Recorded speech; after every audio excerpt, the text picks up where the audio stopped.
ආයිබෝන් හැමෝටම අපි අද මේ වීඩියෝ එකෙන් කතා කරන්නේ A level වලට එන අනිවාර්ය ප්‍රශ්නයක් කියන තර්කාභාස පාඩම ගැන. මේකෙදී අපි ගොඩක් ගැඹුරින් කතා කරන්නේ මේ නරූපික ආභාස ගැන. රූපික ආභාස ගැන පොඩ්ඩක් කතා කරනවා. ඒ වගේම past papers ගැන අන්තිමට අපි කතා කරමු. දැන් අපි යමු පාඩමට. මුලින්ම අපි බලමු මොකක්ද තර්කාභාසයක් කියන්නේ කියලා. සරලව තර්කාභාසයක් කියන්නේ මේ අපේ තර්ක ශාස්ත්‍රය තුළ තියෙනවනේ නිගාමී හා උද්ගාමී කියලා පද්ධතීන් දෙකක්. ඔන්න ඔය පද්ධතීන් තුළ ඇතිවෙන දෝෂ. අන්න ඕවට තමයි අපි තර්කාභාසයක් කියලා තාමත් සරලව කියන්නේ. ඇල්පිටියේ ඥානීස්වර හාමුදුරුවන්ගේ සාම්ප්‍රදායික හා නවීන තර්ක ශාස්ත්‍රය කියන පොතේ මෙහෙම තියෙනවා. යම් කරුණක් පිළිබඳව හේතු සාධක පෙන්වා දීමේදී හෝ තර්ක ඉදිරිපත් කිරීමේදී ඇතිවිය හැකි කවර හෝ විභ්‍රමයක් හෙවත් දෝෂයක් තර්කාභාසයක් යනුවෙන් හැඳින්විය හැකිය කියලා. ඊළඟට තියෙනවා NPS ජයදේව දයාරෝහණ අතුගොරල සහ ශාන්ති අශෝකා ජයදේව සාම්ප්‍රදායික තර්ක ශාස්ත්‍රය කියන පොතේ තියෙනවා මෙහෙම. සප්‍රමාණතාවය උදෙසා නිර්දේශ කරන ලද නීති රීති හෝ සප්‍රමාණතාවයට පදනම් වී පවතින චින්තන නියමයන් උල්ලංඝනය වී පවතිමින්ම බැලූ බැල්මට සප්‍රමාණසේ පෙනෙන ව්‍යාජ තර්කයක් ආභාසික තර්කයක් හෙවත් තර්කාභාසයක් ලෙස හඳුන්වනු ලැබේ. හරි. තර්කාභාස ගත්තහම තර්කාභාස ප්‍රධාන වශයෙන් කොටස් දෙකකට බෙදෙනවා. ඒ තමයි රූපික ආභාස සහ නරූපික ආභාස. රූපික ආභාස ගැන කතා කරොත් ඒවා ඇති වෙන්නේ මේ නිගාමී පද්ධතියේදී, නරූපික ආභාස ඇති වෙන්නේ උද්ගාමී පද්ධතිය ඇතුළත. එතකොට අපි මුලින්ම කතා කරමු මොකක්ද රූපික ආභාසයක් කියන්නේ? යම්කිසි තර්කයක රූපික ස්වභාවය විතර බලලා අපිට ඒකේ ඇති වෙලා තියෙන දෝෂ හඳුනා ගන්න පුළුවන් නම් එන්නේ දෝෂ වලට තමයි රූපික ආභාස කියලා කියන්නේ. ඒ කියන්නේ දැන් නිගාමී පද්ධතියේ තියෙනවානේ පිළිගත්ත නීති රීති. අන්නේ නීති රීති උල්ලංඝනය වෙලා තියෙනවා නම් අන්න ඒ තැන්වලදී මෙන්න මේ රූපික ආභාස කියන ඒවා ඇති වෙනවා. හරි. අපි මේකෙදි උදාහරණයක් බලමු. උඩ පැන්නොත් බිම වැටේ. උඩ පනි එම නිසා බිම වැටේ. දැන් මේක මිශ්‍ර සංවාක්‍යයේ තුල ඇති වෙන දෝෂයක්. දැන් මේක ඉස්සරහට කතා කරනවා. මෙතනදී ඇති වෙලා තියෙන අපරාංග ආභාෂය කියන එක. ඒක අපි ඉස්සරහට කතා කරනවා. ඒක නිසා එතනදී තේරෙයි. අපි දැනට ඉස්සරහට යමු. හරි. දැන් මේ සාම්ප්‍රදායික දැන් මේ රූපික ආභාෂ අපිට ප්‍රධාන වශයෙන් කොටස් දෙකක් හඳුනා ගන්නවා. එකක් තමයි ওই සාම්ප්‍රදායික තර්ක ශාස්ත්‍රයේ ඇති වෙන ආభాෂ. එහෙම ඒ වගේම මේ නවීන තර්ක ශාස්ත්‍රයේ ඇති වෙන ආభాෂ. එතකොට ওই සාම්ප්‍රදායික තර්ක ශාස්ත්‍රය ගත්තාම අපිට එතනත් කොටස් දෙකක් පේනවා. මොනවාද? අව්‍යවහිත අනුමානය සහ විවහිත අනුමානය. එතකොට ඔය අව්‍යවහිත අනුමානයේ කොටසක් වෙච්ච ආනයනය තුල ඇති වෙන ආభాෂ මොනවාද? අයථා පරිවර්තන ආభాෂය, අයථා ප්‍රතිවර්තන ආభాෂය, අයථා පරිවර්තන ආభాෂය, අයථා පරස්ථාපන ආభాෂය, අයථා ප්‍රතිලෝමන ආభాෂය වගේ ආభాෂයන් නැති වෙනවා මේ ආනයන තුල. ඊළඟට අව්‍යවහිත අනුමානය විතරද? විවහිත අනුමානයේ සංවාක්‍යවලත් මේ වගේම ආభాෂයන් තියෙනවා. අයථා පක්ෂපද ආభాෂය, අයථා සාධ්‍ය පද ආభాෂය, අව්‍යාප්ත මධ්‍ය පද ආభాෂය, චතුස්පද ආభాෂය, ද්විපද ආభాෂය වගේ ආభాෂයන් තියෙනවා. ඒකට මේකෙදි මේ ආభాෂයන් ගැන කතා කරන්නේ නැහැ. ඒ කියන්නේ පරිවර්තනය කියන ඒක පරිවර්තන රීති උල්ලංඝනය වුණාම ආයතා පරිවර්තන ආభాෂය ඇති. ඒතකොට ආනයන ගැන කතා කරන්න ඕනේ ඒවා උගන්වන්නේ. ඉතින් ඒකින්ද මෙතනදී අපි අර නවීන තර්ක ශාස්ත්‍රයේ තියෙන ටික විතරයි කතා කරන්නේ. ඉතින් මේවා ගැන ලොකුවට කතා කරන්නේ නැහැ මේකෙදි. ඊළඟට අපි බලමු නවීන තර්ක ශාස්ත්‍රයේ ඇති වෙන ආభాෂ මොනවද කියලා. අපරාංග ආభాෂය, නිශ්චේදිත පූර්වාංග ආభాෂය, ඊළඟට වියෝජක ආභාෂය. අපි මෙන්න මේ තුන ගැන බලමු සරලව මේ මොකද්ද මේවකින් කියන්නේ.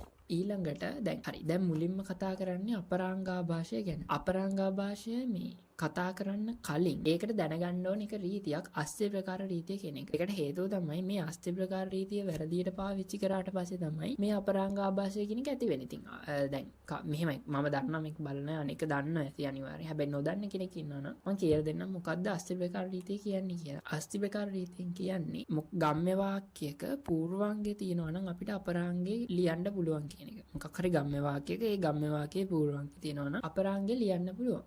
දැන් උදාහරණයක් විදිහට p ගම්ම්‍ය q කියලා තියෙනවා නම් මේක හරිය කියන්නේ පූර්වාංගයෙන් අපිට අපරාංගය ගන්න පුළුවන්. එතකොට අපරාංග ආභාෂය කියන්නේ ඔන්න ඔය රීතිය වැරදියට පාවිච්චි කරාම දැන් හරියක පූර්වාංගයෙන් අපරාංගය ගන්න එක. අපරාංගයෙන් පූර්වාංගය ගන්නකොට අපරාංග ආභාෂයට තමයි ලක්. ඒක මතක තියාගන්න ලේසි. අපරාංග ආභාෂයෙන් අපරාංගය කියන වචනේම මතක් වෙනවා.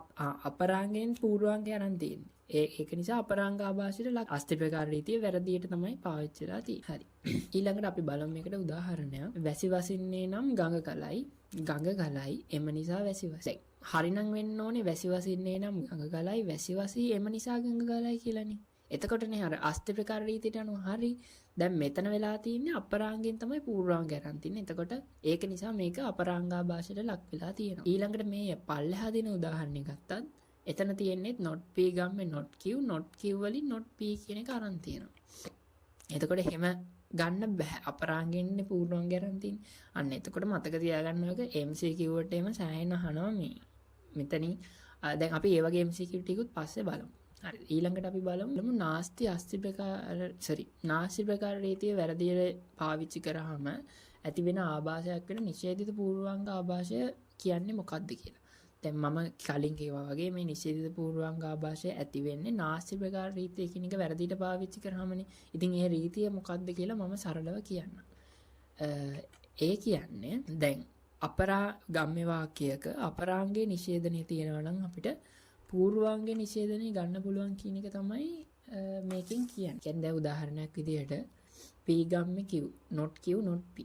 ඒ කියන්නේ අපරාංග නිෂේධනයෙන් පූර්වාංග නිෂේධනය ගන්න පුළුවන්. එතකොට මේක වැරදියට පාවිච්චි කරාම තමයි මෙන්න මේ නිෂේධිත පූර්වාංග ආభాෂය ඇති වෙන්නේ. උදාහරණයක් විදිහට අපි ගත්තොත් වැසි වසින්නේ නම් ගඟ ගලයි, වැසි වසින්නේ නැත ගඟ ගලන්නේ නැත.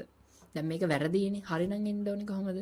වැසි වසින්නේ නම් ගඟ ගලයි, ගඟ ගලන්නේ නැත එම නිසා වැසි වසින්නේ නැත කියලා නෙන්න ඕනේ.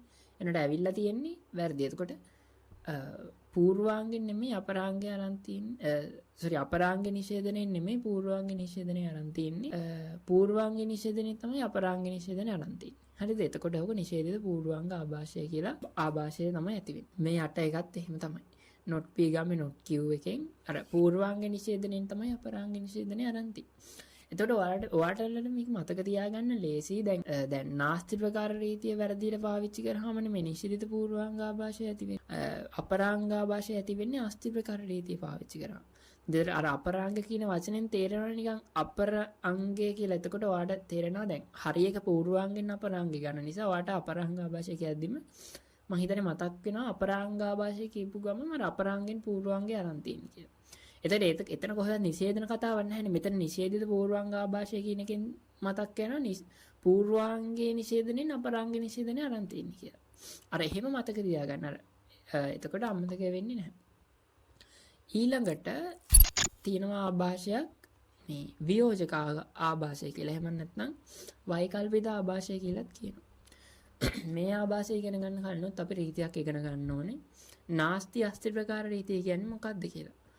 ඒක වැරදියට පාවිච්චි කරාම තමයි මෙන්න මේ ආభాෂය හටගන්නේ. හරි දැන් බලමු නාස්ති අස්ථි ප්‍රකාර රීතිය කියන්නේ මොකක්ද කියලා. නාස්ති අස්ථි ප්‍රකාර රීතිය කියන්නේ වියෝජක වාක්‍යයක තියෙන විකල්ප දෙකෙන් අපිට ඒ කියන්නේ රීතිය කියන්නේ එක් විකල්පයක නිෂේධනය තියෙනවා නම් අනිත් විකල්පේ එහෙමම ගන්න පුළුවන් කියන එක තමයි කියන්නේ.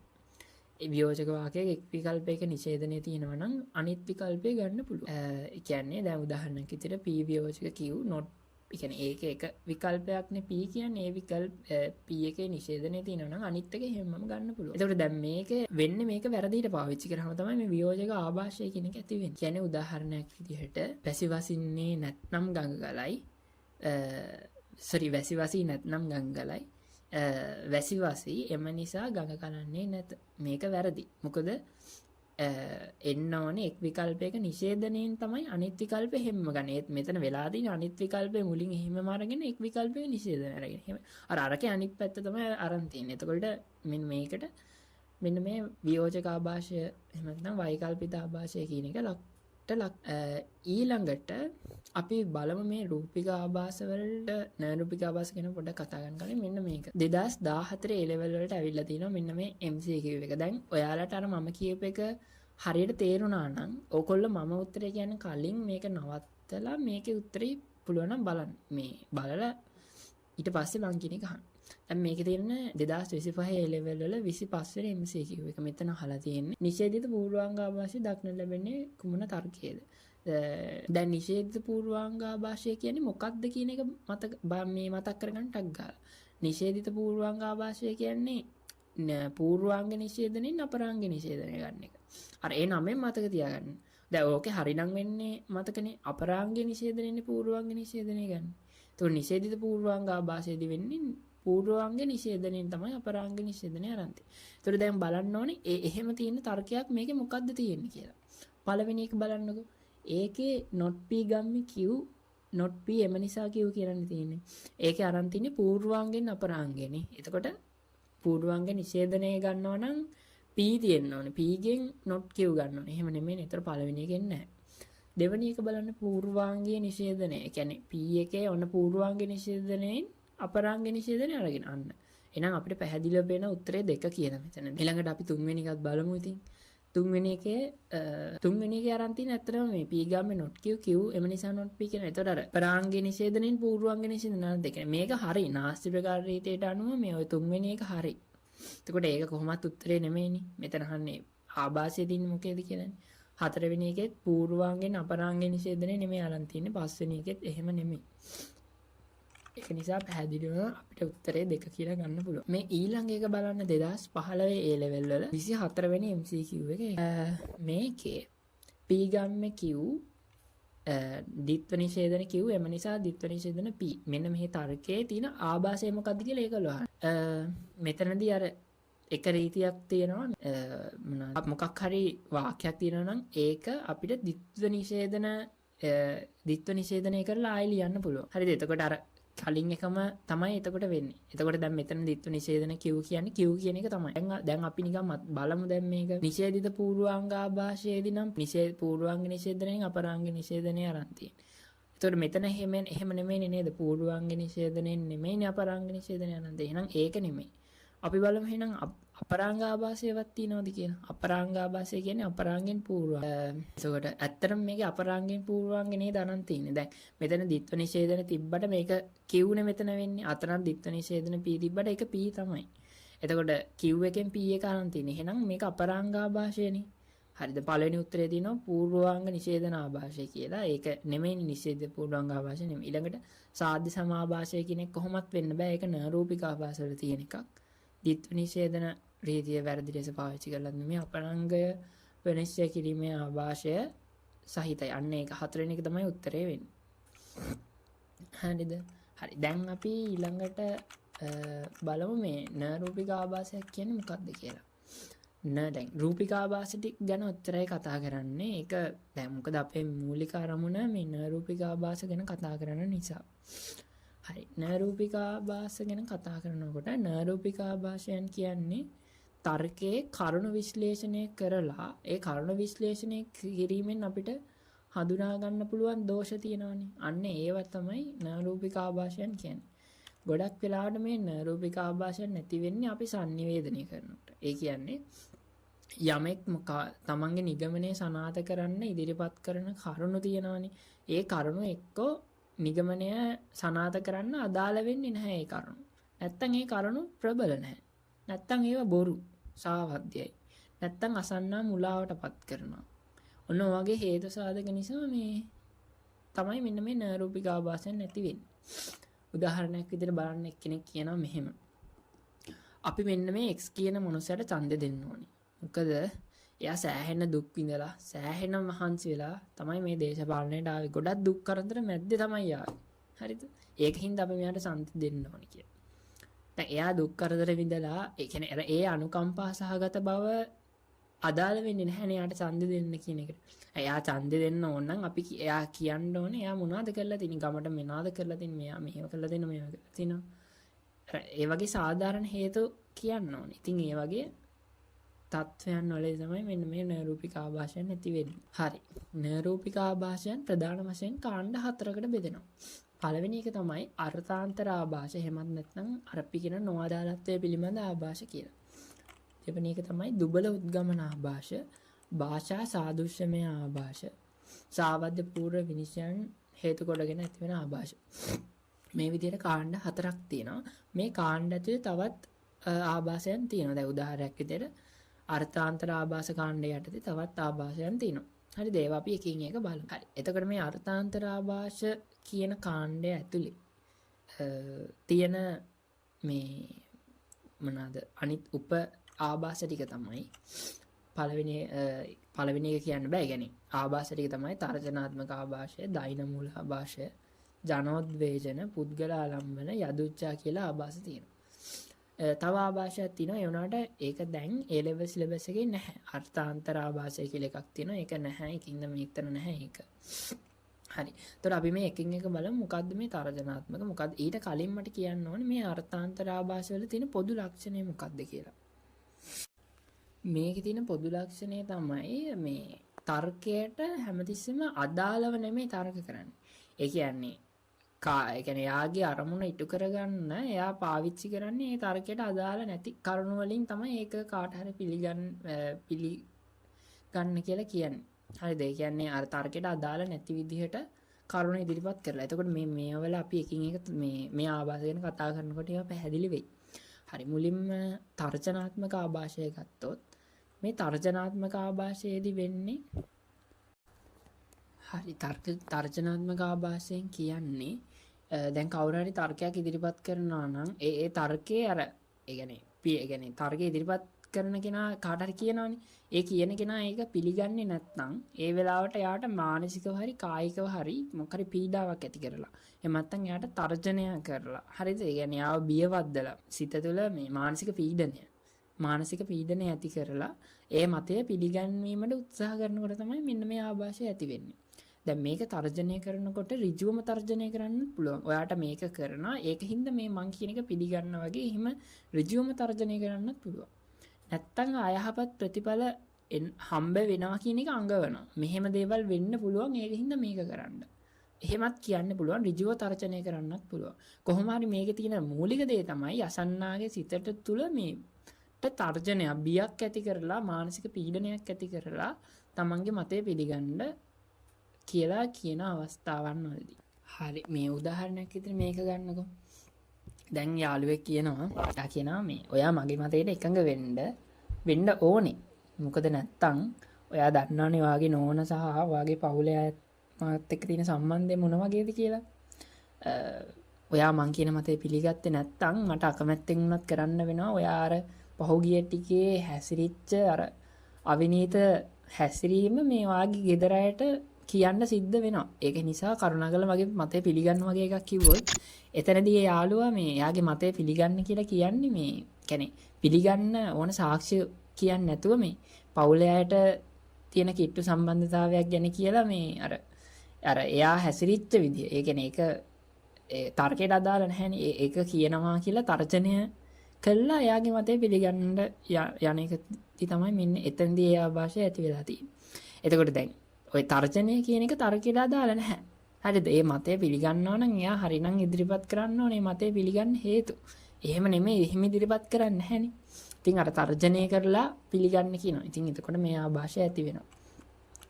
ඊළඟට තව උදාහරණයක් ගත්තොත් දැන් එක මේ පක්ෂයක් හරි මොකක් හරි හිතන්නෝ කියනවා මේ ගිහිල්ලා ඔයාලා අපිට ඡන්දෙ දෙන්න ඕනේ නැත්තම් ඡන්දෙ දුන්නේ නැත්තම් ඔයාලගේ ගමට ආයි මේ ආධාර මුදල් නම් ලැබෙන්නේ නැහැ. ඒකින්ද අපේ පක්ෂයට ඡන්දෙ දෙන්න කියලා කියනවා. දැන් එතන කිව්වහම එතනදිත් තියෙන තර්ජනයක්. හැබැයි දැන් මේ වල හැමතිස්සෙම තියෙන ඍජුවමද කියනවා. ඒ කියන්නේ ඔයා මේක කරන්න නැත්තම් මේක හම්බෙන්නේ නැහැ. හරිද? ඒව හැම කෙලින්ම කියනවනේ. දැන් සමහර තර්කවල තියෙනවා මේ ඒව අර වක්‍රාකාරයෙන් නිකන් අනතුරක් වෙන්න පුළුවන් කියලා අඟවලා මේ අංගවීම මගින් තර්ජනය කරනවා. දැන් මෙතන ඍජුවම තර්ජනය කරනවා ගමේ රාජාව ආධාර මුදල් ලැබෙන්නේ නැහැ. ඒකින්ද ඡන්දෙ දෙන්න එක. දැන් මේක බලන්නකෝ. අපගේ සංවිධානයට නොබැඳී ස්වාධීනව සිටීමට ඕනෑම පුද්ගලයෙකුට අයිතියක් ඇත. එහෙත් ඒ අයගේ දේපල හෝ අමුදරුවන්ගේ ආරක්ෂාව පිළිබඳ කිසිම වගකීමක් අප දරන්නේ නැත. එතන මෙයාලා කියනවා මේ අපේ සංවිධානයට බැඳෙන්න නැතුව ඕනනම් ඉන්න පුළුවන්. හැබැයි එයාලගේ මේ දේපල හෝ අමුදරුවන්ගේ ආරක්ෂාව ගැන නම් අපි වගකීමක් ගන්න කියලා කියනවා. හරිද? එතනින් මොකද එතන තියෙන්නේ අර ඍජුව තර්ජනය කරන එකක් නෙමෙයි. එතන තියෙන්නේ වක්‍රාකාරව තර්ජනය කරන එක. හරිද? කොහොම හරි අවසාන වශයෙන් කියන්න ඕනේ මේ තර්ජනය කියන එක තර්කයට අදාළ වෙන්නේ නැහැ. ඉතින් එතකොට මේ ආభాෂය ඇති වෙනවා. හරි, දෙවැනියට අපි කතා කරන්නේ දෛන මූල ආభాෂය ගැන. දෛන මූල ආభాෂයෙන් වෙන්නේ අනුකම්පාව කියන එක තර්කයට අදාළ කරගන්න එක. ඒ කියන්නේ අර අසන්නා තුළ අනුකම්පා සහගත බවක් ඇති කරලා අර ඒක තමන්ගේ මතය එතනින් අර පිළිගැන්වීමට උත්සාහ කරන අනුකම්පාවක් ඇති කරලා. හරිද?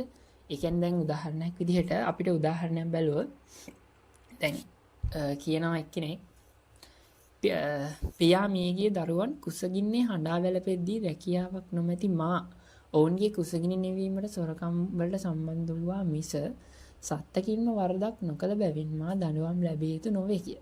ඒකට දැන් මෙතන දැන් පියා මියගිය දරුවන් හරිද? ඒ කියන්නේ දැන් එතන අර අනුකම්පා සහගත බවක් නැති කරන්න හදන්නේ.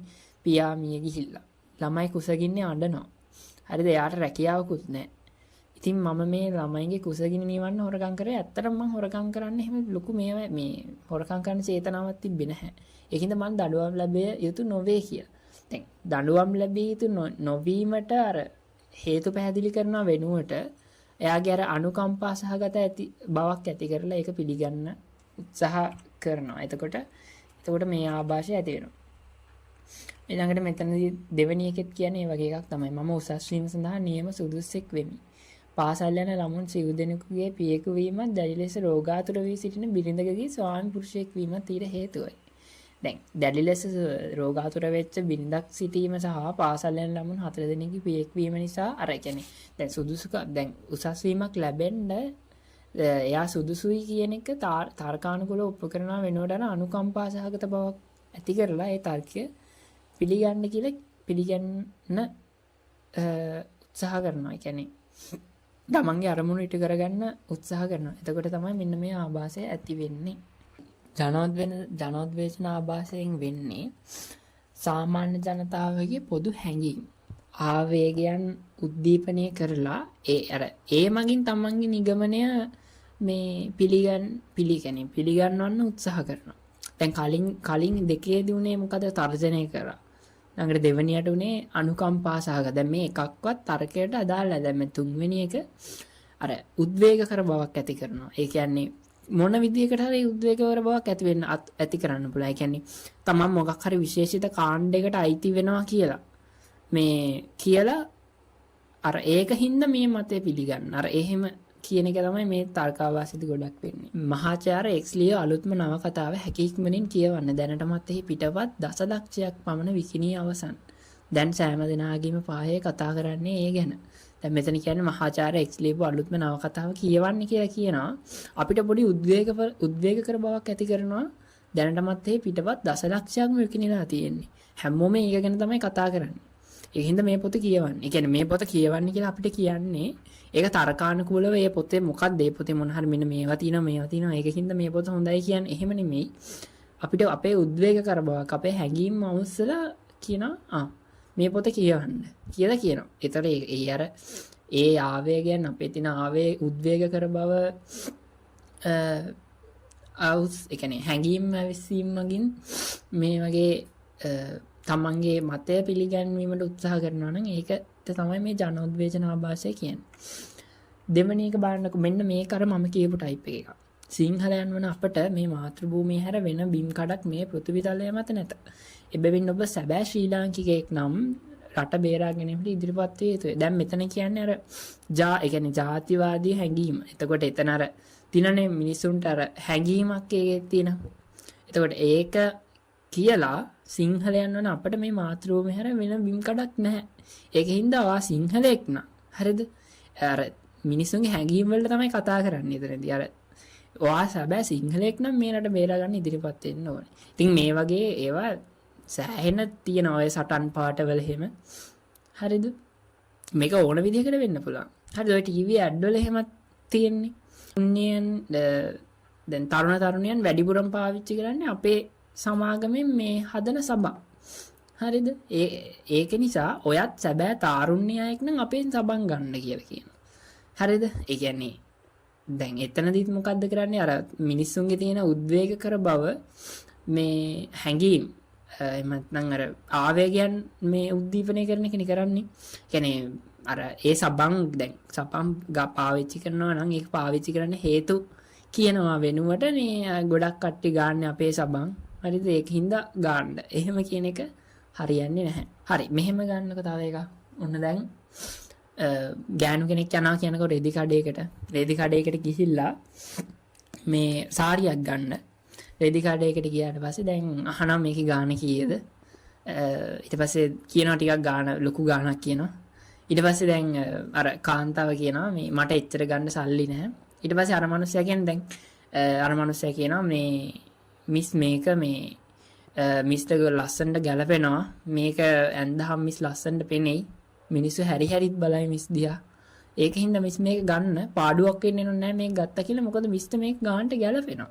හරිද? එහෙම කියලා කියනවා. හරිද? ඒ කියන්නේ දැන් එයාගේ සාරිය මේ ගන්න කියන එකට අර තාර්කික දැන් එයා හරිනම් කියන්න ඕනේ මේ ඒකේ අර ඒ සාරියේ ගන්න ඕනේ ඇයි කියලා පැහැදිලි කරද්දී ඒ කියන්නේ අඩුම ඒක හදලා තියෙන මේ වගේ හොඳ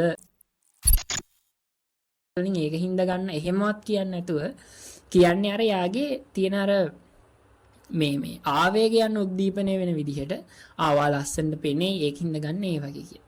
හරි ඊළඟට පුද්ගලාලම්බන තර්කාභාසය ගමුකෝ. මේකෙදි යම්කිසි නිගමනයකට ලැබෙනකොට පුද්ගලයාගේ පෞරුෂත්වයට පහර දීලා තමයි ඒ මතය මේ පිළිගන්න හෝ ප්‍රතික්ෂේප කරන්න හරි මේ යන්නේ. එතකොට ඒ වගේ වෙලාවට තමයි මෙන්න මේ පුද්ගලාලම්බන ආభాෂය ඇති වෙන්නේ. පුද්ගලයාගේ මේ උප්පත්තිය, ජාතිය, ආගම, භාෂාව, දේශපාලනය වගේ පෞද්ගලික කරුණු කියලා මේ ඒ කියන්නේ යා කියන තර්කය ප්‍රතික්ෂේප කිරීම හෝ ඒ තර්කය අඩාල කරන එකක් තමයි මේ පුද්ගලාලම්බන තර්කාභාසයේදී වෙන්නේ. උදාහරණයක් විදිහට ගත්තොත් බලන්නකෝ සදාචාරය සම්බන්ධයෙන් මේ දේශකයා කළ අදහස අපිට පිළිගත නොහැකිය. මක් නිසාද ඔහු බාල අපචාර ක්‍රියාවකට වරදකරුවෙකු වී ඇති බැවිනි. ඉතින් දැන් සදාචාරය සම්බන්ධයෙන් මේ දේශකයාගේ කතාව අපිට පිළිගන්න බෑ කියලා කියන්නේ අර ඒ දේශනය සම්බන්ධව තියෙන අඩුපාඩුවක් පෙන්නලා නෙමෙයි. එයා බාල අපචාර ක්‍රියාවකට වරදකරුවෙකු වෙලා තියෙනවා. ඒකද දැන් කියන්නේ ওই මිනිස්සයා කියනවා අපිට දැන් සෑහෙන සමාජයේ මේ වගේ වෙනානේ. කියන්නේ එයා කියන එකට තාර්කික කරුණක් කියනා නෙමෙයි. ওই මිනිස්සයා කියන්නේ අපිට විශ්වාස කරන්න පුළුවන්ද? මේ මිනිස්සයා මෙහෙම එකෙක්නේ කියලා. අර කියන තර්කයට ඒක අදාළත් නෑ සමහරවිට. හරිද? ඉතින් ඒ වුණාට අර එයාගේ පෞද්ගලික ලක්ෂණයකට පහර දීලා තමයි කියන්නේ මේක හරියන්නේ නැහැ කියලා. එහෙම බෑ. ඒ කියන්නේ තර්කයට ඒක අදාළ වෙන්නේ නැහැ. හරිනම් ඒ දේශනය ගැන තියෙන අඩුපාඩු පෙන්නලා ඒ දේශනය ඇසුරින් මොන හරි ඉදිරිපත් කරන්න ඕනේ. එයාගේ මේ පෞද්ගලික දෙයක් මේකට අරන් හරියන්නේ නැහැ. ඊළඟට අපි තව උදාහරණයක් බැලුවොත් යටත් ප්‍රසිදෙන් ශ්‍රී ලාංකිකවක් නොවන එක්ස් ජන ඉතිහාසඥයා ලංකාව කිසිදාක රජෙකු යටතේ පාලනය නොවූ බව දරන ඒ මතය වැරදි බවට ඔප්පු විය. රාවණා මිත්‍යා විශ්වාසයක් වූ රජෙකු පමණක් බවට ඔහු දැන් මතයක් ඉදිරිපත් කරයි. ඒ මතය සලකා බැලීමටවත් නොවටී කියලා කියනවා. දැන් මේකෙදි බලන්නකෝ. දැන් කියනවා මේ ශ්‍රී ලාංකිකයවත් වෙන්නේ නැති ශ්‍රී ලාංකිකයවත් නෙමෙයි මේ මිනිස්සයා. මේ කලින් ඉදිරිපත් කරන මතයක් මේ ලංකාව කිසිදා මේ රජෙකු යටතේ පාලනය නොවුණා කියලා. ඒකත් වැරදි කියලා ඔප්පු වුණා. මේ මිනිස්සයා ලංකාවෙත් නෙමෙයි. ඊට පස්සේ දැන් මේ මිනිස්සයා මතයක් කියනවා මේ රාවණා මිත්‍යා විශ්වාසයක් කියලා. ඒක සලකා බලන්නවත් ඕනේ නැහැ. මොකද මේ මිනිස්සයා කලින් කියපු එකත් වැරදුනානේ. අනිත් එක මු ලංකාවෙත් නෙමෙයි. ඉතින් ලංකාවෙත් නැති මේ වගේ කියන එකක් අහන්න පුළුවන්ද? කලින් එකත් වැරදුනා. ඉතින් අර ඒක නිසා ඒ මතය ප්‍රතික්ෂේප කරන්නේ යාගේ මේ යා ලංකාවෙත් නෙමෙයි. ඉතින් ඒ වගේ යාගේ පෞද්ගලික කරුණුත්. ඉතින් මේ වගේ වනම් හොයාගන්න ලේසි. තේරෙනවා මේ ඊළඟට මේ බලන්නකො මේ පොත නම් මෙලෝ වැඩක් නෑ. හරිද? මොකද මේ පොත ලියලා තියෙන්නේ හනින්න මිනිස්සෙක් ඌ මේ සාමාන්‍ය පෙළවත් සමත් වෙලා නෑ. ඒ වගේ එක්කෙනෙක් ලියපු පොතක් අපිට මේක කියනවා. හරිද? එහෙම කියන්න බෑ. ඒ කියන්නේ හරිනම් කියන්න ඕනේ ඒ පොතේ කරුණු අරගෙන මෙන්න මේ කරුණු තියෙනවා මෙන්න මේ කරුණු හොඳ නෑ. ඒකින්ද මේ පොත හොඳ නෑ. හරිද? එහෙම කියනවා ඇරෙන්න. ඒ පොතේ වන්නේ මිනිසෙක් ඒ පොත ලියලා තින්නේ වන්නේ මිනිසෙක්. එයා සාමාන්‍ය පෙළවත් සමත් නැහැ කියන එයාගේ අර පෞද්ගලික දේවල් වලට පහර දෙන එක නෙමෙයි කරන්න ඕනේ. එයාගේ පොතේ තියෙන අඩුපාඩුකම් පෙන්වලා දෙන එක තමයි හරිනම් වෙන්නේ. ඉතින් මෙතන ඉතින් මේ වගේ වෙලාවට මෙන්න මේ පුද්ගලාලම්බන තර්කාභාෂය කියන එක තමයි ඇති වෙන්නේ. හරි. ඊළඟ මේ යදුජ්ජා තර්කාභාෂය කියන්නේ මේ සාමාන්‍ය තත්වයේ තියෙන නීති රීති අපි විශේෂ තත්වයකදීතර ඒ විදිහටම මේ ඈඳා ගන්න යනවා. සාමාන්‍ය තත්වයේ තියෙන සමහර කරුණු ඒවා විශේෂ තත්වයන් වලට අදාළ වෙන්නේ නැහැනේ. දැන් උදාහරණයක් විදිහට හිතන්නකෝ දැන් සාමාන්‍ය තත්වයකදී මේ මිනිස්සු ටිකට් එකක් ගන්න ඕනේ. හරිද? හැබැයි ඒ සාමාන්‍ය තත්ත්වය, ඒ කියන්නේ බස් එකක යනකොට මේ මිනිස්සු ටිකට් එකක් ගන්න බෑ. ඒක සාමාන්‍යයි. හැබැයි ඒක විශේෂ පුද්ගලයෙක් වෙන කොන්දොස්තරට අදාළ වෙන්නේ නැහැනේ. කවුරු හරි මිනිස්සෙක් කිව්වොත් බස් එක යන හැමෝම ටිකට් ගන්න ඕනේ. ඒකින්ද කොන්දොස්තරට ටිකට් එකක් ගන්න ඕනේ කියලා. එතකොට ඒක මෙන්න මේ ආభాෂයට තමයි අයිති වෙන්නේ. මොකද ඒක ඒ සාමාන්‍ය තත්ත්වය අර විශේෂ පුද්ගලයෙක් වෙන කොන්දොස්තර මහත්තයාට අයිති වෙන්නේ නැහැ. එයා මොකද විශේෂ පුද්ගලයෙක්. දැන් මෙහෙම හිතන්නකෝ. එක්කෙනෙක් කියනවා මේ එක්කෙනෙක් කියනවා මේ යාළුවෙක් එයාගේ යාළුවන්ට කියනවා මේ මගේ ප්‍රිය සාදයක් තියෙනවා මේ ඊළඟ සතියේ ඔයා එනවද කියලා අහනවා. ඊට පස්සේ මේ මිනිහයාත් පොරොන්දු වෙනවා හා මං එන්නම් කියලා. ඊට පස්සේ අර එන්නම් කියලා පොරොන්දු වෙච්ච මිනිහයාගේ මේ සහෝදරයෙක් හරි කවුරු හරි රෝගාතුර වෙලා මේ රෝහල්ට ඇතුළත් කරනවා. පස්සේ දැන් මෙයාට එන්න බෑ. ඊට පස්සේ දැන් පස්සේ හම්බුනහම කියනවා ඔයා පොරොන්දු වුණා නේද? පොරොන්දු වුණා නම් එන්න ඕනේ. ඒක මනුස්ස ස්වභාවය. මේ ඔයා කරපු වැඩේ කැතයි එහෙම කියලා දැන් මේ මනුස්සයාට කියනවා. පොරොන්දුවක් දැන්. එතන තියෙන ප්‍රශ්නේ තමයි මේ. දැන් පොරොන්දුවක් වුණා නම් ඉටු කරන එක මනුෂ්‍ය ස්වභාවය. ඒක හරි සාමාන්‍ය තත්වයකදී. හැබැයි මෙතන දැන් විශේෂ තත්වයක් නේ වෙලා තින්නේ. මේ මනුස්සයාගේ සහෝදරයෙක් රෝහල්ගත කරලා දැඩි ලෙස රෝගාතුර වෙලා. එතන විශේෂ අවස්ථාවකදී අර සාමාන්‍ය තත්ත්වයේ නීති රීති එතනදී අදාළ වෙන්නේ නැහැ. ඉතින් අර දැන් තව උදාහරණයක් ගත්තොත් ඔන්න එක මිනිහෙක් බීලා ඉන්නවා. හරිද? බීලා ඉඳලා මේ වාහනේ අතුර දීලා තියෙනවා යාළුවෙක්ට මේ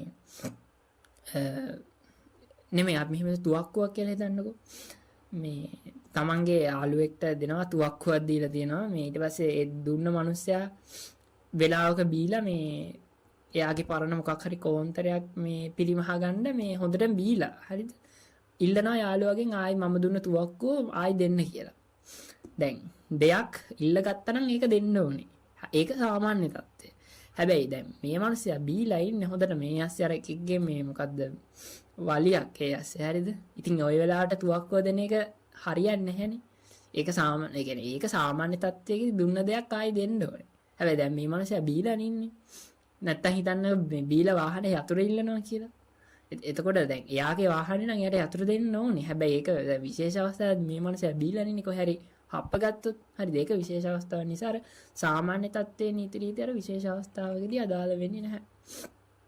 හරි. ඔන්න ඕක තමයි මේ යදුච්ඡා ආభాෂය කියන්නේ. අර සාමාන්‍ය තත්ත්වය දැන් මේ ඔතන මේ තියෙන අනිත් උදාහරණ බලන්න මෙලට ආණ්ඩුක්‍රම ව්‍යවස්ථාවට අනුව කතා කිරීමේ අයිතිය ඕනෑම අයෙකුට තිබිය යුතු බව සනාථ කොට ඇත. එබැවින් ඔබේ මිතුරා බස් රථය තුලදීම බෝම්බයක් යනුවෙන් මිනිස්සු නොමග යැවීමට කෑ ගැසීමෙන් කලබලයටපත් මගින් බසයෙන් පැන තුවාල සිදුර ගනු ලැබුවත් ඔහු ක්‍රියා කර ඇත්තේ ඔහුගේ අයිතිවාසිකම් වලට අනුවයි. මාර කතාවක් කියන්නේ ආණ්ඩුක්‍රම ව්‍යවස්ථාවට අනුව කතා කරන්න ඕන කෙනෙක්ට අයිතියක් තියෙනවා. එතකොට බස් රථේ යන ගමන් මේ බෝම්බයක් කියලා කෑ ගහලා මිනිස්සු එළියට පැනලා තුවාල වෙලා. ඉතින් එතකොටත් මේ මනුස්සයාගේ අයිතිවාසිකම් වල අනුව තියෙන එකින්ද ප්‍රශ්නයක් නැහැ කියලා කියනවා. ඉතින් අර විවස්ථාවට අනුව කතා කරන්න පුළුවන් කියන එක සාමාන්‍ය තත්ත්වය අනුව හරි. හැබැයි බස් එකේ යනකොට ඒ වගේ අදාළ නැති ඒවා කියන එක ඒක හරියන්නේ නැහැනේ. එන්න දැන් මේ ආభాෂය වෙන්නේ අර සාමාන්‍ය සම්මතයන් සම්ප්‍රදායන් රීතීන් වගේ ඒවා විශේෂ අවස්ථාවලදීත් ඒ විදිහටම අදාළ කරගන්න යනවා. ඔන්න එතකොට තමයි මේ ආభాෂය ඇති වෙන්නේ. එතකොට අපි මෙතනදී මේ අර අර්ථාන්තර ආభాෂයෙන් කාණ්ඩෙට කතා කරන්න ඕනේ ඒවා ටික ඔක්කොම කතා කරලා තියෙනවා. හරි දැන් අපි බලමු මේකේ සාරාංශයක්. ඒ කියන්නේ මොකද්ද මේ ආభాෂය ගැන සාරාංශයක් අපි බලමු. හරි. ඔන්න තර්ජනාත්මක ආభాෂය අපිට අපි කිව්වා මේ තර්ජනයක් කරලානේ මේ මතය පිළිගන්නේ කියලා කිව්වේ.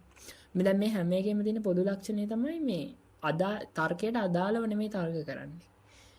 ඊට අදාළ නැති එකක් කියන්නේ දැන් මේ පළවෙනි එකේ තර්ජනයක් කරන. දෙවෙනි එකේ අනුකම්පාවක්, තුන්වෙනි එකේ හැඟීම් ආවේගයන් උද්දීපනය කිරීම, ඊළඟට පුද්ගලාලම්බන කියන්නේ පෞද්ගලික කරුණු තර්කයට අදාළ කරගන්න එක.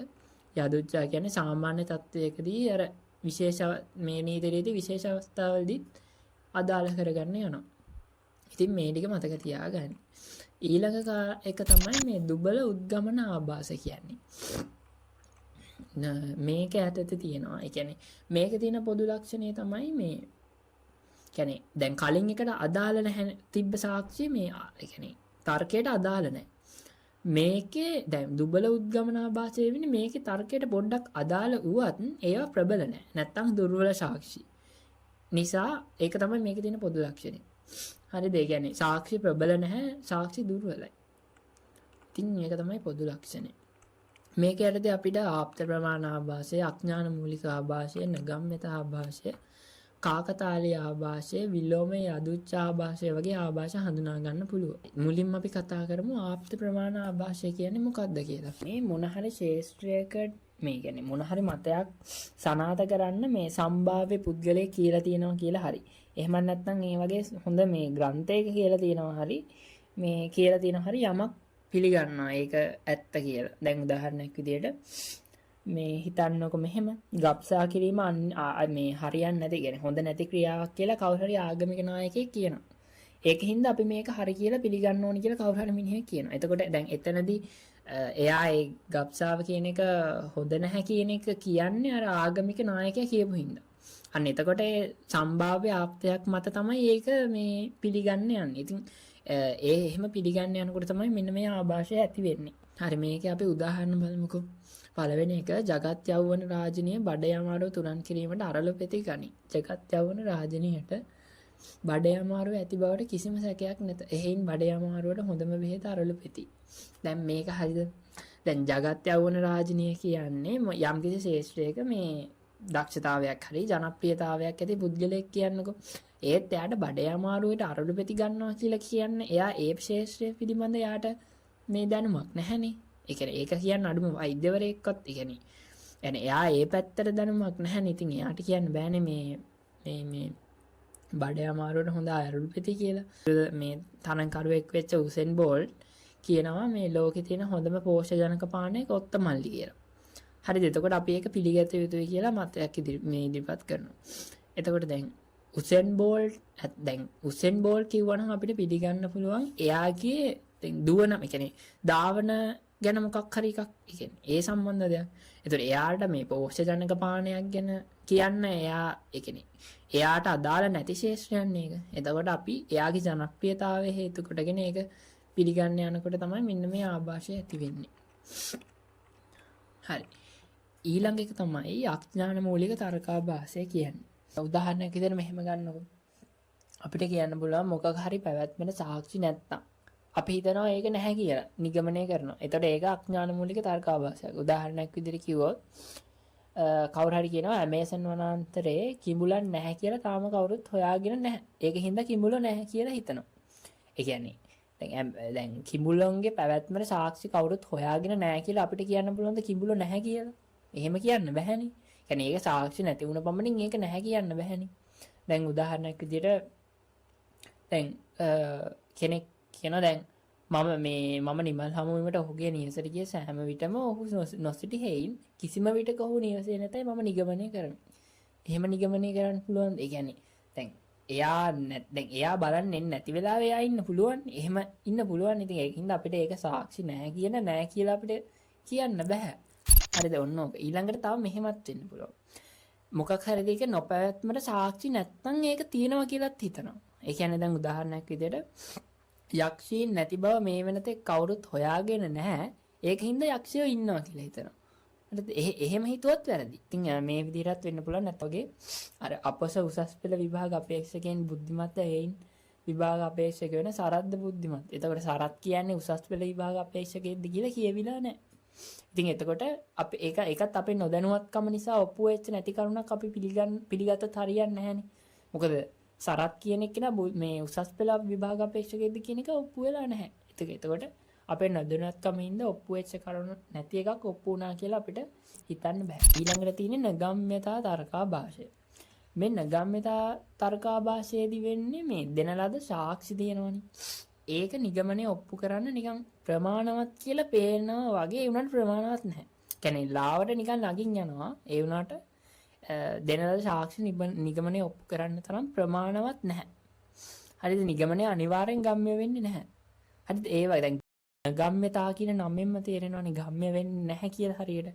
එතකොට ඒක ඒ වගේ ආවාස. ඒ කියන්නේ දෙන එක මේ අවයවයේ නිගමනය සනාථ කරන්න තරම් ප්‍රබල නැහැ.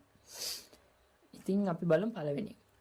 දැන් උපාධිධාරීන් වැඩි දෙනෙකුට රැකියා නැහැ කියලා විශ්වවිද්‍යාල අධ්‍යාපනය නිෂ්ප්‍රයෝජනයි කියලා කියන්න පුළුවන්ද? දැන් උපාධිධාරීන් වැඩි දෙනෙක්ට රැකියා නැහැ කියන එක නිකන් හරි වගේ. හරිද? කියන්නේ උපාධිධාරීන් වැඩි දෙනෙකුට රැකියාවක් නැහැ කියලා ඒකෙන් විශ්වවිද්‍යාල අධ්‍යාපනය නිෂ්ප්‍රයෝජනයි කියන එක ගම්ම්‍ය වෙන්නේ නැහැ. හරිද? ඒ කියන්නේ අර මෙතනදී අර ළඟින් යනවා වගේ පේනවා. ඒත් මදි. ඉතින් බලන්න දෙවෙනි එක ශ්‍රී ලංකාවට නිදහස් අධ්‍යාපනය ලැබුදා පටන් අපරාධ සංඛ්‍යාව වැඩි වී ඇත. එහෙත් අපරාධ වැඩි වීමට හේතුව නිදහස් අධ්‍යාපනය. එහෙම කියන්න පුළුවන්ද? කියන්නේ ශ්‍රී ලංකාවට නිදහස් අධ්‍යාපනය ලැබුදා පටන් අපරාධ සංඛ්‍යාව වැඩි වෙලා තියෙනවලු. ඒක හින්දා අපරාධ සංඛ්‍යාවට හේතුව නිදහස් අධ්‍යාපනය නෙමෙයිනේ. හරිද? කියන්නේ දැන් ඇත්තටම ශ්‍රී ලංකාව නිදහස් අධ්‍යාපනය ලැබුණා අපරාධ වැඩි වෙලා ඇති. හරිද? ඒක නිකන් අර පේනවා ලයින් යනවා වගේ. ඒත් අපරාධ වැඩි වීමට හේතුව නිදහස් අධ්‍යාපනය නෙමෙයිනේ. එතකොට අර නිගමනය හරියට ගම්ම්‍ය වෙන්නේ නැහැ ඒකේ. හරිද? ඒ වගේ තමයි. ඊළඟට ඊළඟ උදාහරණ ගන්නකො පසුගිය කාලය තුළ සොරකම් වැනි අපරාධ මින් පෙර නොවිවරු අයුරින් වැඩිවන්නට විය. මරණීය දඬුවම අවලංගු කරන ලද්දේද මීට වසර දෙකකදී උඩදී. ඒ නිසා මෙසේ අපරාධ වැඩි වීමට හේතුව සිදු වූ බවට සැකයක් නැත. ඒ නිසා මරණීය දඬුවම නැවත පැන යුතු යන නිගමනය පැමිණීමට අපහසු නොවේ. දැන් මේක කියන්නේ මේ පසුගිය කාලේ මේ හොරකම් වගේ ඒවා මේ සෑහෙන වැඩි වුණා. මරණ දඬුවම අවලංගු කරෙත් මේ පසුගිය කාලේ. ඒක හින්දා තමයි මේ අපරාධ වැඩි වුණේ කියලා කියන්නේ. ඉතින් ඒක නිකන් අපිට පේනවා සමහරලාට නිකන් ඒක ගම්ම්‍ය වෙනවත් වගේ හිතනවනේ. කියන්නේ අපරාධ වැඩි වෙනවා. ඒ කියන්නේ මරණීය දඬුවම අයින් කරනවා අපරාධ වැඩි වෙනවා. ඒක නිකන් වෙන්න පුළුවන් වගේ පේනවා. මරණීය දඬුවම ආයි ගෙනාවා කියලා මේ අපරාධ අඩු වේද? එහෙම අඩු වෙන්නේ නැහැනේ. ඒ කියන්නේ නිගමනය සනාථ කරන්න තරම් ඒක ප්‍රබලමදි. ඒ වගේ ඒවා තමයි මේ නගම්මිතා තරකාභාසයට අයිති වෙන්නේ. කියන්නේ දෙන ලද සාක්ෂි නිගමනය ඔප්පු කරන්න තරමක් දුරට ප්‍රමාණවත් බවක් පෙනුනත් ඒකෙන් අර නිගමනය අනිවාර්යෙන් ගම්ම්‍ය වෙන්නේ නැහැ. දැන් මෙතනත් අර පසුගිය කාලේ සොරකම් වැඩි වෙන එකයි මරණීය දඬුවම අයින් කරන එකයි සොරකම් වැඩි වෙන එකයි ගත්තොත් පොඩි අදාළ බවක් පේනවා. ඒ වුණාට නිගමනය අනිවාර්යෙන් එකෙන් ගම්ම්‍ය වෙන්නේ නැහැ. අන්න ඒ වගේ තර්ක තමයි නගම්මිතා තර්කයට අයිති වෙන්නේ. ඊළඟට කාකතාලීය ආభాෂය. හරි, කාකතාලීය ආభాෂය කියලා කියන්නේ මොන හරි අර ස්වභාව ධර්මයේ එකම කාලයක් තුළදී සිද්ධීන් දෙකක් වෙනවා. පස්සේ මිනිස්සු ඒ සිද්ධීන් දෙක අතර මේ හේතුඵල සම්බන්ධයක් තියෙනවා කියලා වැරදි ලෙස අවබෝධ කරගන්න යනවා. හරිද? ඒ කියන්නේ ඒ වගේ ඒවට තමයි මේ කාකතාලීය ආభాෂය කියලා කියන්නේ. දැන් උදාහරණයක් බලන්නකෝ. තරඟේ නරඹන්නන් කහපාට තොප්පි පැළඳ නැටූ හේයින් පසුගිය මාස දෙකෙහිදීම පැවති තරඟවලින් ක්‍රිකට් කණ්ඩායම් පරාජයට පත්විය. එහෙයින් අනාගතයේදීවත් ක්‍රිකට් කණ්ඩායම තරඟවලින් පරාජය වනු වැළැක්වීම සඳහා තරඟ නරඹන්නන් කහපාට තොප්පි පැළඳ පැමිණිය යුතුය. දැන් ඒ කියන්නේ කහපාට තොප්පි පැළඳ නැටීමයි තරඟය පැරදීමයි කියන දෙක එකලක සිදු වෙලා තියෙන සිද්ධීන් දෙකක්. ඒ වුණාට තරඟය පැරදෙන්න හේතුව කහ තොප්පි දාන එක නෙමෙයිනේ. හරිද? ඉතින් මේ දෙක මේ ළඟ සිද්ධ වුණා කියලා ඒ දෙක අතර හේතුඵල සම්බන්ධයක් තියෙනවා කියලා හිතන එක වැරදි. ඊළඟට අපි කිව්වොත් ඒ ಕ್ರೀඩකයා මේ පරාජය වුණේ ලකුණු 111ක් ලබා ගත්තට පස්සේ. ඒතකොට එයා පරාජය වෙන්න හේතුව ලකුණු 111ක් ගතේ. දැන් ලකුණු 111ක් ගන්න එකයි එයා පරාජය වෙන එකයි එක ළඟ සිද්ධ වුණාට ඒ දෙක අතර හේතුඵල සම්බන්ධයක් තියෙනවා කියලා කවුරු හරි කිව්වොත් ඒක මෙන්න මේ ආభాෂයට තමයි අයිති වෙන්නේ. දැන් බලන්න මේක සම්මුඛ පරීක්ෂණය සඳහා නිවසින් පිට වෙනවත් සමගම මාලාට හිස් කල ගෙඩියක් ගත්ත හැකි මුණ ගැසෙන අතර අය මුහුණ දුන් සම්මුඛ පරීක්ෂණය අසමත් වුණාලු. හිස් කල ගෙඩියක් ගත්ත හැකි මුණ නොගැසුනේ නම් ඔහු සම්මුඛ පරීක්ෂණයේ සමත් වෙන්නට ඉඩ තිබුණි. ඉතින් සම්මුඛ පරීක්ෂණයට අනේකයි අර හිස් කල ගෙඩිය දුනා කියලා අර එයා සම්මුඛ පරීක්ෂණයෙන් අසමත් වෙන එක උනේ මේ අර හිස් කල ගෙඩිය අරන් ඉන්න එක්කෙනා මුණ ගැහුණ නිසා කියලා කියන්න බෑ. ඒක සම්පූර්ණයෙන්ම නොගැලපෙන්නේ නැහැ. ගැලපෙන දේවල් නෙමෙයි. දැන් ඔය නගම්මිතා තර්කාභාෂයයි කාකතාලීය තර්කාභාෂයයි දෙක පොඩ්ඩක් පැටලෙනවා වගේ නම් ඔයාලට ඒකෙදී මේ ඔයාලට හිතන්න දෙන්නේ දැන් නගම්මිතා තර්කාභාෂය හැමතිස්සෙම මේ අර ගම්ම්‍ය වෙනවා වගේ පේනවා. හැබැයි ගම්ම්‍ය වෙන්නේ නැහැ. මේ කාකතාලීය ආభాෂය එහෙම මේ සෑහෙන විරුද්ධයි. ඒ කියන්නේ මේ වෙන්නෙම නැහැ. ඒ කියන්නේ අර කියන්නේ ගොඩක් වෙනස් ඒවා තියෙන. ඒ කියන්නේ දැන් අරකේ මතකද මේ මරණීය දඬුවම නැති කිරීමත් එක්ක අපරාධ වැඩි වුණා. දැන් ඒක නිකන් ගම්ම්‍ය වෙනවා කියලා පේනවනේ. ඒත් මදි.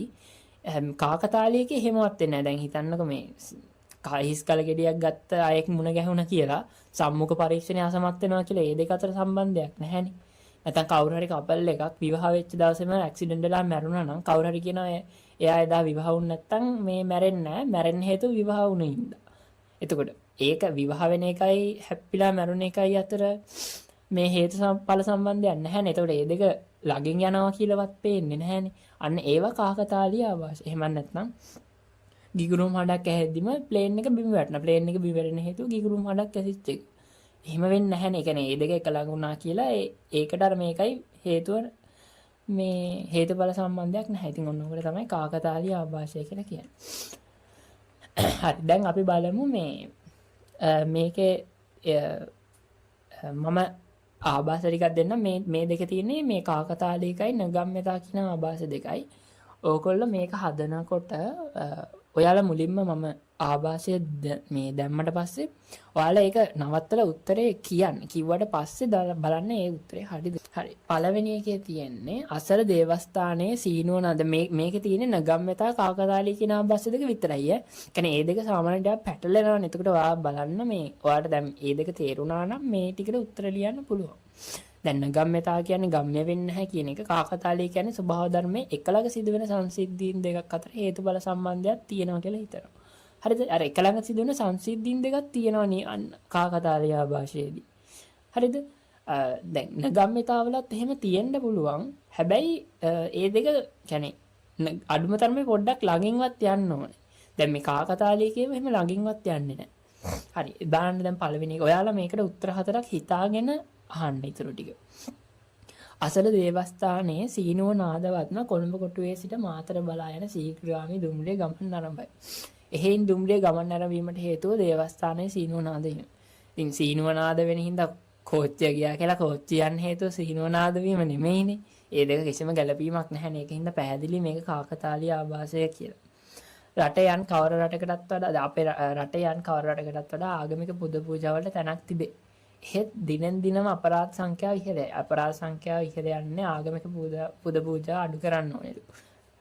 ඉතින් මෙහෙම දැන් අපේ රටේ අන් කවර රටකටත් වඩා කියන්නේ ඒකත් ඇත්ත වගේනේ නිකන් අපේ රටේ ආගමික පුද පූජා වල වැඩිපුර තැනක් තියෙනවා.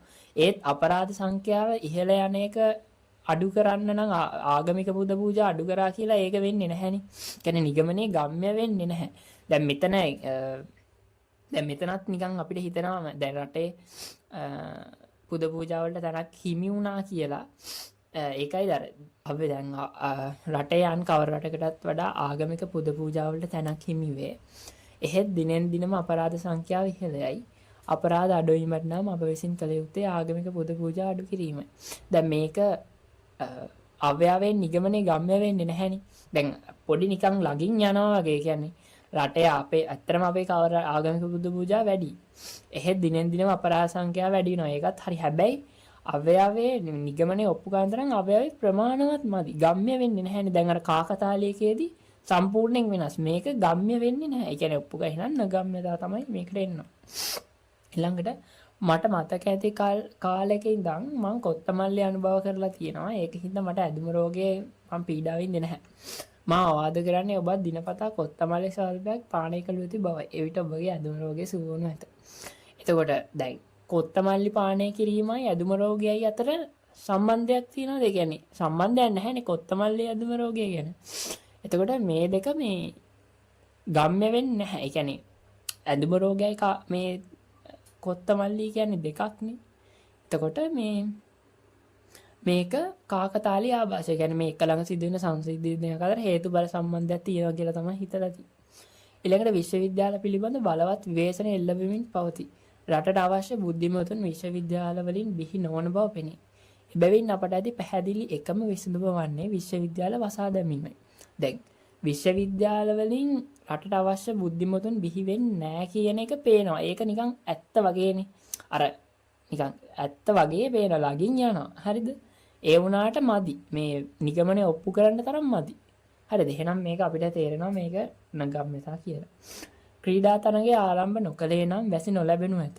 මන්දයක් දිගු කාලයක් පැවති නියඟේ හමාර කරමින් වැසි ලැබෙන්නට වූයේ ක්‍රීඩා තරගය ආරම්භ කළ දිනේදී. يعني මෙයාලා කියනවා දැන් ක්‍රීඩා තරගය ආරම්භ කළ හින්දා තමයි වැසි වැස්සේ කියලා. ඒ කියන්නේ ක්‍රීඩා තරගය ආරම්භ කිරීමයි වැසි වැසීම අතර සම්බන්ධයක් නැහැනේ. හරිද? එහෙනම් පැහැදිලි කාකතාලේ කිය. හරි ඊළඟ ආభాෂය තමයි විලෝමයේ අදුච්චා ආభాෂය. මේකෙන් වෙන්නේ කියන්නේ අපි අවස්ථා කිහිපයක් අධ්‍යයනය කරලා බලනවා. ඒක ඊටාම සීමිත අවස්ථා ගන්නක් අධ්‍යයනය කරලා අපි මේ ශනිකව සාමාන්‍යකරණයකට එනවා. ඔයාලට හිතෙයි දැන් විශේෂ අවස්ථාන් ගණනක් අධ්‍යයනය කරලා සාමාන්‍යකරණයට එන්නේ උද්ගාමී ස්වරූපය නේ. ඒ වුණාට මේක පදනම් විරහිත ඒ වගේ සාමාන්‍යකරණයකට එනවා නම් ඒක විලෝමයේ අදුජ්ජ ආభాෂය. හරිද? එතකොට අපි බලමු මේක උදාහරණයක් කිව්වහම තේරෙනවා. මාසයකට පෙර මහනුවර ප්‍රදේශයේ සිව් මිනීමැරුමකට පිළිබඳ තොරතුරු අනාවරණය වූ අතර සැකයට වාජනීය වූයේ කළු මිනිසුන් තිදෙනෙකි. පසුගිය සතියේදී ගාල්ලේදී වූ දිත්ව මිනීමැරුම සිදු කරන ලද්දේ කළු මිනිසුන් තිදෙනෙකු විසිනි. සත්‍ය වශයෙන්ම කළු මිනිසුන් අපරාධකාරීන් වේ. එහෙම කියන්න පුළුවන්. කියන්නේ දැන් ඔන්න අවස්ථා කිහිපයක් ඔන්න බලන්න මාසයකට කලින් නුවර සිව් මිනීමැරුමක් කළේ කළු පාට මිනිස්සු කියලා. ඊට පස්සේ පහුගිය සතියේ ගාල්ලේදී වුණ මිනිමැරුමත් කළා තියෙන කළු මිනිස්සුන් දෙනෙලු. ඉතින් මෙහෙම දෙකක් බලලා කියන්න පුළුවන් කළු මිනිස්සු අපරාධකාරීන් කියලා. එහෙම කියන්න බෑනේ.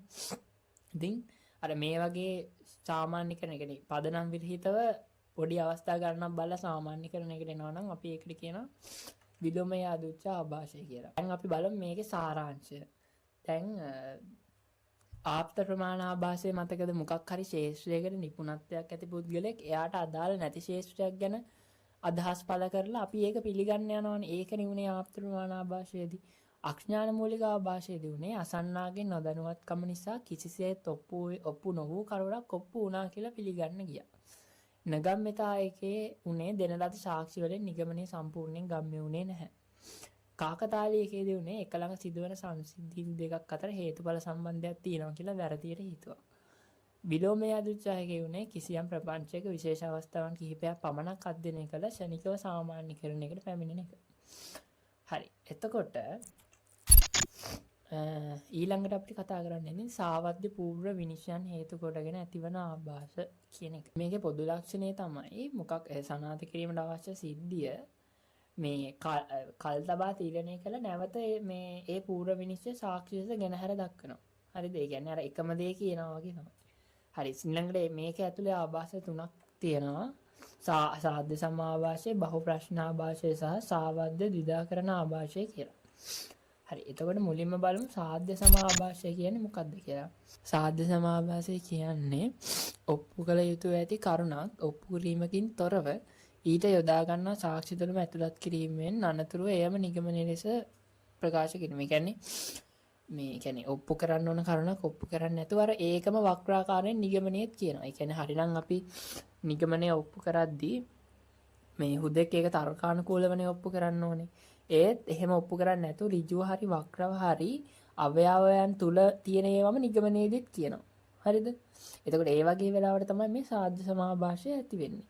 අවයවවල තියෙන දේම නිගමනයේදීත් කියනවා. එතකොට මේ ආభాෂය ඇති වෙන ප්‍රධාන කොටස් දෙකක් තියෙනවා. එකක් තමයි හේතු සාධ්‍ය විවර්තනය, අනිත් එක චක්‍රක ප්‍රතිපාදනය කියලා කොටස් දෙකකට අපිට බෙදන්න පුළුවන්. මේ හේතු සාධක විවර්තනය කියන්නේ නිගමනයේ අවයව වලට සමානයි. ඒ කියන්නේ අවයව වලින් ප්‍රකාශ කරන දේම තමයි නිගමනයේත් ප්‍රකාශ කරන්නේ. හරිද? ඒ වගේ ඒවා තමයි මේ හේතු සාධ විවර්තනය කියලා කියන්නේ. කෙනෙක් එක ඍජුවම කියනවා. වක්‍රාකාරයෙන් නෙමෙයි ඍජුවම කියනවා. නිගමනයේ තියෙන එකමයි අවයව වල තියෙන්නේ. කියන්නේ දැන් උදාහරණයක් විදිහට ඒ බස් රථයේ ඒ බස් රථයේ වේගයෙන් ගමන් ගන්න ඒ ශීඝ්‍රගාමී බස් රථයක් වන බැවිනි. ඉතින් ඒ බස් රථයේ වේගයෙන් ගමන් ගන්නවා කියන එකයි ශීඝ්‍රගාමී කියන එකයි දෙකම එකයිනේ. නිගමනය කියන එකමයි අවයවෙත් කියන්නේ. හරිද? නිගමනය අවයව වලට සමානයි. ඉතින් නිගමනය අවයව වලට සමාන වුණාම ඒක මේ සාධ්‍ය සමාභාෂය ඇතුළේ දෙන හේතු සාධ්‍ය විවර්තනය කියන එකට තමයි අයිති වෙන්නේ. හැබැයි විභාගයට આવොත් සාධ්‍ය සමාභාෂය කියලා ලියලා පැහැදිලි කරා නම් හරි. හරි. ඊළඟට අබින් නිද්‍රා ජනකය මක් නිසාදයක් එහි නින්ද ඇති කරන ගුණ ඇතුළත් බැවිනි. ඉතින් නිද්‍රා ජනකයි කියන එකමනේ නින්ද ඇති කරන ගුණ තියනවා කියන්නේ අබින් නිද්‍රා ජනකයි කියන එකයි දෙකම කියන්නේ නිගමනයේ අවයව වලට සමාන වෙලා එතනදි තියෙන්නේ. හරි ඊළඟට ඊළඟට මේ තව තියෙනවා ගවයාට පාද 4ක් ඇති හේින් ඔහු සිව්පාවෙක්. ඉතින් සිව්පාවෙක් කියනකොටම කියන්නේ මේ පාද 4ක් තියෙන එකේ තමයි. එතකොට අර නිගමනයයි අවයවයයි සමාන වෙනවා මෙන්න මේ හේතු සාධ්‍ය විවර්තනය කියන එකේදී. ඊළඟට චක්‍රක ප්‍රතිපාදනය කියන්නේ ඔප්පු කර යුතු කරුණ දැන් අරකේ ඔප්පු කර යුතු කරුණ ඍජුවම කිව්වනේ. ඒ කියන්නේ අවයවවල සමානයි. මේකෙදි වෙන්නේ ඒක වක්‍රාකාරව තමයි කියන්නේ. කියන්නේ නිගමනය මේ පූර්ව අවයවයක් ලෙසගෙන ඒක නිකන් අර ඉදිරිපත් කරනකොට අර සංක්‍රාම්‍ය ස්වභාවයක් තියෙනවා නම් ඍජු ලෙස නෙමෙයි එකින් එකකට යනවා වගේ වක්‍රාකාරව කියනවා නම් ඒක අයිති වෙන්නේ චක්‍රක ප්‍රතිපාදනයේට. අර කෙලින්ම කියනවා නම් අරක අනිත් එකට අයිති වෙන්නේ. දැන් මේක කියන්නේ ශ්‍රී ලංකාවට උතුරින් ඉන්දියාව ඇත. එම නිසා ඉන්දියාවට දකුණින් ශ්‍රී ලංකාව ඇත. අර අවයව වලින් තියෙන එකමයි නිගමනය කියන්නේ. හැබැයි මේක වක්‍රාකාරවනේ කියන්නේ. අර කලින් එකේ අභින් නිද්‍රාජනක වේ ඒකට හේතුව ඒකට මේ නිදිමත ඇති කරන ඒවා තියෙනවා කියලානේ කියන්නේ.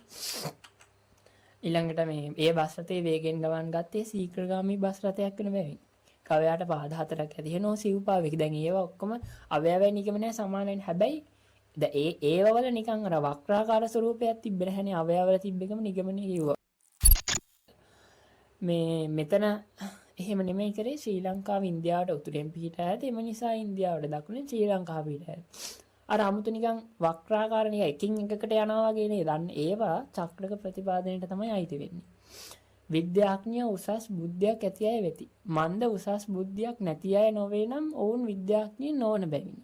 දැන් ඒකත් නිකන් චක්‍රාකාරව යන්නේ. නිකන් අර අවයව තියෙන කීයම නිගමනය කියලා නැහැනේ. නිකන් අර විද්‍යාඥයෝ උසස් බුද්ධියක් ඇති අය වෙති. ඒකට හේතුව ඔවුන් උසස් බුද්ධියක් නැත්නම් ඒකවල විද්‍යාඥයෝ නොවන බැවිනි කියලා. ඒක නිකන් අර ඔයාලට තේරෙන්නේ නැති අර නිකන් සංක්‍රාම්‍ය ස්වභාවයක් තියෙනවා. ඍජු ලෙස නෙමෙයි ඒක තියෙන්නේ. ඉතින් ඒවට කියන්නේ චක්‍රක ප්‍රතිපාදනය කියලා. ඊළඟට මේ සංගීතයේ මිනිසුන් පිනවීම ගැන ඔබ සතුටු වන්නේ ඇයි? සත්තකින්ම මිනිසුන් ඊට සමන්දන විට ඒ මිනිසුන් පිනවයි. එය සතුට දනවන සුළු හේිනි. එතකොට අර මේක වක්‍රාකාරව තමයි කියන්නේ. අර කලින් වගේ නෙමෙයි. එතකොට මේවා අයිති වෙන්නේ චක්‍රක ප්‍රතිපාදනයට. අනිත් ඒවා අර කලින් කියපු ඒවා අයිති වෙන්නේ මේ හේතු සාධ්‍ය විවර්තන. හැබැයි මේ දෙකම අයිති වෙන්නේ සාධ්‍ය සමාභාෂයට. එතකොට විභාගෙදී අහුවම සාධ්‍ය සමාභාෂය කියලා ලිව්වනම් හරි. අසාධ්‍ය සමාභාෂය කියන්නේ ඔප්පු කළ යුතු කරුණක් ඔප්පු කිරීමකින් තොරව ඊට මේ යොදා ගන්න සාක්ෂි තුළම ඇතුළත් කිරීමෙන් අනතුරුව එම නිගමනය ලෙස ආයි කියනවා. ඒක තමයි මේ ආభాෂය. ඊළඟ අපිට තියෙන ආభాෂය තමයි බහුප්‍රශ්න ආభాෂය කියන්නේ. බහුප්‍රශ්න ආభాෂය කියන්නේ ඔප්පු කිරීමට අපේක්ෂිත කරුණ පිළිතුර තුළ අන්තර්ගත වෙන විදිහට තමයි ප්‍රශ්න අහන්නේ. එහෙම අහන නිසා තමයි මේ ආభాෂය හටගන්නේ.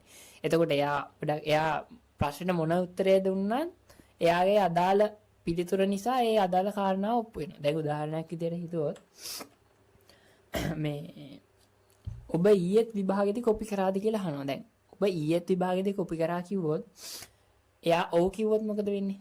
ඔව් කිව්වොත් එයා ඊයේ කොපි කරලා. නැහැ කිව්වොත් ඊයේ කොපි කරලා නැහැ කලින් කොපි කරලා. ඒ කියන්නේ මොනවා කිව්වත් අන්තිමට අර කොපි කරා කියන එක මේ කොපි කරා කියන එක තමයි ඔප්පු වෙන්නේ. හරිද? අර මුලදී බලාපොරොත්තු වෙච්ච தત્ත්වය තහවුරු කරනවා එයා දෙන උත්තරේ. හරිද? ඒකට තමයි කියන්නේ බහුප්‍රශ්න ආభాෂය කියලා. ඊළඟට මේ තව ගත්තොත් දැන් මේක බලන්නකෝ. ඔබ හිතාමතාද බින්දට පහර දුන්නේ කියලා අහනවා. දැන් ඔව් කිව්වොත් හිතලම ගහලා. ආයි කතා කරන්න දෙයක් නැහැ හිතලම ගහලා. දැන් නෑ කිව්වොත් හිතලා ගහලා හිතන්න නැතුව ගහලා. ඔව් කිව්වොත් හිතලම ගහලා. ඒ කියන්නේ මොක කිව්වත් අන්තිමට මේ අදාළ කාරණාව ඔප්පු වෙනවා. හරිද? එතකොට මේ ඒ වගේ ඒවාට තමයි කියන්නේ බහුප්‍රශ්න ආభాෂය කියලා. ඊළඟට සාවද්‍ය දිදාකරණ ආభాෂය. මේකෙදි වෙන්නේ මේ මොකක් හරි කරුණක් සම්බන්ධයෙන් තෙවන විකල්පයට ඉඩ තියන්නේ නැතුව විකල්ප දෙකක් තියලා එයින් එක් විකල්පයක් බැහැර කරලා එකක් පිළිගන්න කියලා කියනවා. දැන් මෙහෙම හිතන්න දැන් කවුරු හරි ඒ කියන්නේ තුන්වෙනි පාර්ශවයකට ඉඩක් නැහැ එතනදී. ඒ කියන්නේ විකල්ප දෙකයි දෙන්නේ. ඒ කියන්නේ කියන එකම විකල්ප දෙකක් දෙනවා. එයා මේ එක් විකල්පයක් බැහැර කරලා අනිත් එක අපිට පිළිගන්න කියලා බල කරනවා. කියන්නේ පිළිගන්න කියලා කියනවා. එතකොට තමයි මේ ආభాෂය ඇති වෙන්නේ. සාවද්‍ය දිදාකරණ ආభాෂය. ඒ කියන්නේ විකල්ප දෙකක් දෙන්න. දැන් උදාහරණයක් විදිහට එමෙ හිතන්නකෝ. කියනවා එක්කෙනෙක් මේ එක්ක ඔබ මට උදව් කරනවා ඇත නැත්නම් ඔබ මට පිටුපානවා ඇත. මට පේන්නේ නම් ඔයා මට උදව් කරන්නේ නැහැ කියලා. ඒකෙන් හින්දා ඔයා මට පිටුපානවා. ඒ දැන් උදව් කරන්නේ නැතුව පිටුපාන්නෙත් නැතුව ඕනනම් ඉන්න පුළුවන්. නැත්නම් තව එකක් කිව්වොත් එක්ක ඔබ මේ පක්ෂයට ඡන්දෙ දෙන්න ඕනේ, එක්ක ඔය අර පක්ෂයට ඡන්දෙ දෙන්න. ඔය අර පක්ෂයට නම් ඡන්දෙ දෙන්නේ නැහැ වගේ ඒකින්ද මේ පක්ෂේ. එහෙම කියන්න පුළුවන්. ඒ පක්ෂ දෙකේම නැතුව වෙන පක්ෂයකට හරි කැමති වෙන්න පුළුවන් නේ. ඒකට අපිට කියන්න පුළුවන් ඔයා මේ පක්ෂෙට නම් නෙමෙයි, ඔයා මේ එහෙනම් මේ පක්ෂයට සහාය වෙන්නේ ඒකින්ද ඔයා මේ පක්ෂේ. එහෙම කියන්න බෑනේ අපිට. හරිද? එතකොට තමයි මෙන්න මේ දැන් මේ වගේ ආభాස සමාජයේ සෑහෙන අපිට දැක ගන්න පුළුවන්. ඒ කියන්නේ විකල්ප දෙකක් දීලා, ඒ කියන්නේ එක්ක ඔයා මෙයාට කැමති වෙන්න ඕනේ, නැත්නම් ඔයා මෙයාට කැමති වෙන්න. මට නම් පෙන්නවා මෙයාට කැමති නැහැ. ඒකින්ද ඔයා මෙයාට කැමති වෙන්න. හරිද? එක්ක මෙයා හොඳයි. අර එහෙම කියනනේ. කියන්නේ විකල්ප දෙකයි දෙන්නේ. හරිද? තුන්වෙනි පාර්ශ්වයකින් විකල්ප ඉඩ තියන්නේ නැහැ. ඉතින් ඒක තමයි මේ ආభాෂයෙන් වෙන්නේ. මේ දින නිලඹ ඇති අවස්ථාවේ එක්ක මට ඔබ උදව් කරනවා නැත, නැත්නම් ඔබ මට පිටුපාවනවා නැත. ඔබ මට උදව් කරන බවක් නොපෙනේ, හේින් ඔබ මට පිටුපාවනවා නැත. ඉතින් සාරාංශය. සාධ්‍ය සමාභාෂය උනේ අවයවවල ඇති කරුණු නැවතත් නිගමනයේදී සඳහන් කරන එක. බහු ප්‍රශ්න ආභාෂයේදී උනේ ඔප්පු කිරීමට අපේක්ෂිත කරුණ පිළිතුර තුළ අන්තර්ගත වනසේ ප්‍රශ්නේ එංග්‍රීසි ආවර්ත දිදා කරන ආභාෂය කියන්නේ එළඹ ඇති කරුණ සම්බන්ධයෙන් තුන්වෙනි විකල්පයකට ඉඳ තියන්නේ නැතුව විකල්ප දෙකක් දක්වලා ඒකෙන් එකක් බැහැර කරලා එකක් පිළිගන්න කියලා කියන එක. ඊළඟට මේ සංදිග්ධතා ආභාෂ කියන්නේ භාෂා විවහාරයේදී වාක්‍යයන් හෝ පදයන් තුළ ඇතිවෙන අර්ථය ව්‍යාකූල වීම, සංදිග්ධ වීම තුළ මේ ඇතිවෙන ආభాෂ වලට තමයි මේ සංදිග්ධ ආభాෂ කියන්නේ. මේ සංදිග්ධ ආభాෂ තියෙනවා ප්‍රධාන වශයෙන් මේ ආభాෂ දෙකක්. වාක්‍ය ජල ආభాෂය සහ ශබ්ද ජල ආభాෂය කියලා කොටස් දෙකක් තියෙනවා. මොකද්ද මේ වාක්‍ය ජල ආభాෂය කියලා කියන්නේ? වාක්‍ය ජල ආభాෂය කියන්නේ යම් කිසි තර්කය මේ ප්‍රකාශනයක් යෙදিলা තියෙන විදිහ අනුව ඒකේ තර්කය අපැහැදිලි වෙනවා නම්, ඒ කියන්නේ මේ යම් කිසි ප්‍රකාශනයක් යෙදিলা තියෙන විදිහ අනුව ඒකේ අර්ථය අපැහැදිලි වෙනවා නම්, කියන්නේ අනපේක්ෂිත නිගමනයක් නම් එකෙන් ගම්ම්‍ය වෙන්නේ, ඒවා තමයි ඒකට කියන්නේ වාක්‍ය ජල ආభాෂය කියලා. ඒ කියන්නේ ඒක වෙන්නේ ගොඩක් වෙලාට මේ විවරණ සම්ප්‍රදායන්, විරාම ලක්ෂණ හරියට යොදන්නේ නැතුව ඊළඟට වචන අපරීක්ෂාකාරීව යෙදීම තුළින් තමයි මේ ආభాෂය හටගන්නේ. දැන් බලන්න උදාහරණයක් විදිහට අනේ නෝන මහත්තයා දීලා යන්න. දැන් මොකද්ද මෙතන කියන්නේ? අනේ නෝන මහත්තයා දීලා යන්නද කියන්නේ, නැත්නම් අනේ නෝන මහත්තයා දීලා යන්නද කියන්නේ කියලා හරියට පැහැදිලි නැහැ. ඒ කියන්නේ හරියට මේ මහත්තයව දීලා යන්නද මොකද්ද කියන්නේ කියලා හරියට තේරෙන්නේ නැහැ. හරි, ඊළඟට මරන්න එපා අහුව අතාරින්න. දැන් මරන්නද එපාද? හරියට කියන්න. හරිද? මරන්න කියන තැනකම දැම්මොත් මරන්න එපා අහුව අතාරින්න. මරන්න එපා කියන තැනකම දැම්මොත් මරන්න එපා අහුව අතාරින්න. හරිද? මොකද්ද කියන එක දන්නේ නැහැ. ඊළඟ එක බලන්න, පොලිස් බටයින් සැඩපරිශ වූ නමුත් සෑම අයෙක්ම වැඩ වර්ධනයෙන් තෘප්තිමත් විය. එතන මොකක්ද කියන්නේ? පොලිස් බටයින් සැඩපරිශ වූ නමුත් සෑම අයෙක්ම, දැන් මෙතන වෙලා තියෙන්නේ මේ විරාම ලක්ෂණ හරියට දාලා එක නැති එක නෙමෙයි, මේ අර වචන අපරීක්ෂාකාරීව යොදලා තියෙන. දැන් පොලිස් බටුවෙන් සැඩපරිශ වූ නමුත් සෑම අයෙක්ම වැඩ වර්ධනයෙන්, මේක මේ පුවත්පතක යෙදලා තියෙන නිවුස් එකක්. එතකොට මෙතන පොලිස් බටයෝද වැඩ වර්ධනයෙන් තෘප්තිමත් වෙලා තියෙන එක හරියට පැහැදිලි නැහැ. දැන් වෙන කට්ටියක්ද කියලා එක පැහැදිලි නැහැ. හරිද? එතකොට ඒක නිසා මේතනත් තියෙන වාක්‍ය ජල ආභාෂය. දැන් මෙහෙම කිව්වොත් කමල් නිමල්ට කිව්වේ ඔහු වරදක් කොට ඇති බවයි. එයින් අදහස් වන්නේ Tamanගේම වරද පිළිගැනීමට තරම් ධෛර්යයක් කමල්ට ඇති බවයි. මේ දැන් මෙතන කමල් නිමල්ට කිව්වේ ඔහු වරදක් කොට ඇති බවයි කියන්නේ මෙතන ඔහු කියන එක හරියට පැහැදිලි නෑනේ. කමල් නිමල්ට කිව්වේ ඔහු වරදක් කොට ඇති බවයි. එයින් අදහස් වන්නේ Tamanගේ වරද පිළිගැනීමට තරම් ධෛර්යයක් කමල්ට ඇති බවයි. දැන් මෙතන අර ඔහු කියන පදයෙන් කවුද අදහස් කරන්නේ කියලා අපැහැදිලි. සමහරවිට කමල්ද නිමල්ද කියලා දන්නේ නැහැ. සමහර වෙලාවට මේ කමල් නිවල්ට කියලා තියෙන නිවල් වරදක් කරා කියලාත් වෙන්න පුළුවන්. ඉතින් අර එතන ඔහු කියන වචනේ පැහැදිලි නැහැ. ඉතින් ඒ වගේ වෙලාවට මේ වාක්‍ය චල ආභාෂය තමයි ඇති වෙන්නේ. හරි, ඊළඟ ආභාෂය තමයි ශබ්ද චල ආභාෂය කියන්නේ. මේ ශබ්ද චල ආභාෂය වෙන්නේ තර්කයක යෙදී ඇති පදයක් හරි පද කිහිපයක් හරි මේ විවිධ අර්ථ ගෙන දෙනවා. එතකොට මේ ආභාෂය අට ගන්නවා. කියන්නේ තර්කයක් ඇතුලේ එකම අර්ථය පද කිහිපයක් ගෙන දුන්නත් ඒ පද ඔක්කොම එකක් කියලා සලකනවා. හරිද? ඒ කියන්නේ දැන් මේ වගේ මෙහෙම කියලා හිතන්න. දැන් මේකේ පළවෙනි එක අපි බලමු.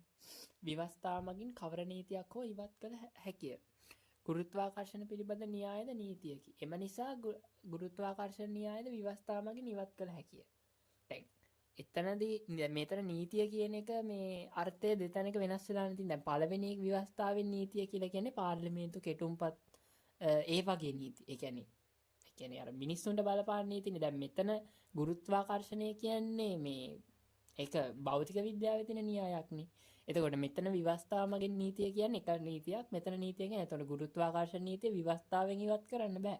එතකොට මේ නීතිය කියන වචනේ විවිධ තැන්වල මේ තැන් දෙකේ වෙනස් අර්ථ ගෙන දුන්නට මේ දෙකම එක අර්ථයක් විදිහට තමයි සලකලා තියෙන්නේ. ඒ කියන්නේ විවස්ථාවේ නීතිය කියන එක තමයි. දැන් ඒක හින්දා ගුරුත්වාකර්ෂණ න්‍යාය විවස්ථාවෙන් ඉවත් කරන්න බැහැනේ. එතකොට මේක වෙලා තියෙන්නේ මේකේ මේ තර්කය අර දැන් එකම පදයේ විවිධාර්ථ ගෙන දුන්නට මේ ඔක්කොම එකම අර්ථයක් කියලා තමයි අරගෙන තියෙන්නේ. දැන් නීතිය කියන එක මෙතන එක නීතිය ගුරුත්වාකර්ෂණ නීතිය අතන කියන්නේ ඒක භෞතික විද්‍යාවේ තියෙන න්‍යායක්. එතකොට ඒ දෙකම මෙතෙන්දී අර එකක් කියලා තමයි සලකලා තියෙන්නේ. ඒක වැරදියට වටහා ගත්තාම තමයි මේ අවකාශය හටගන්නේ. දැන් මේක බලන්න සියලු මැණික් තදය.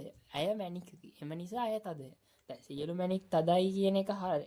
එතන මැණික් කියන්නේ මේ මැණික් වලනේ.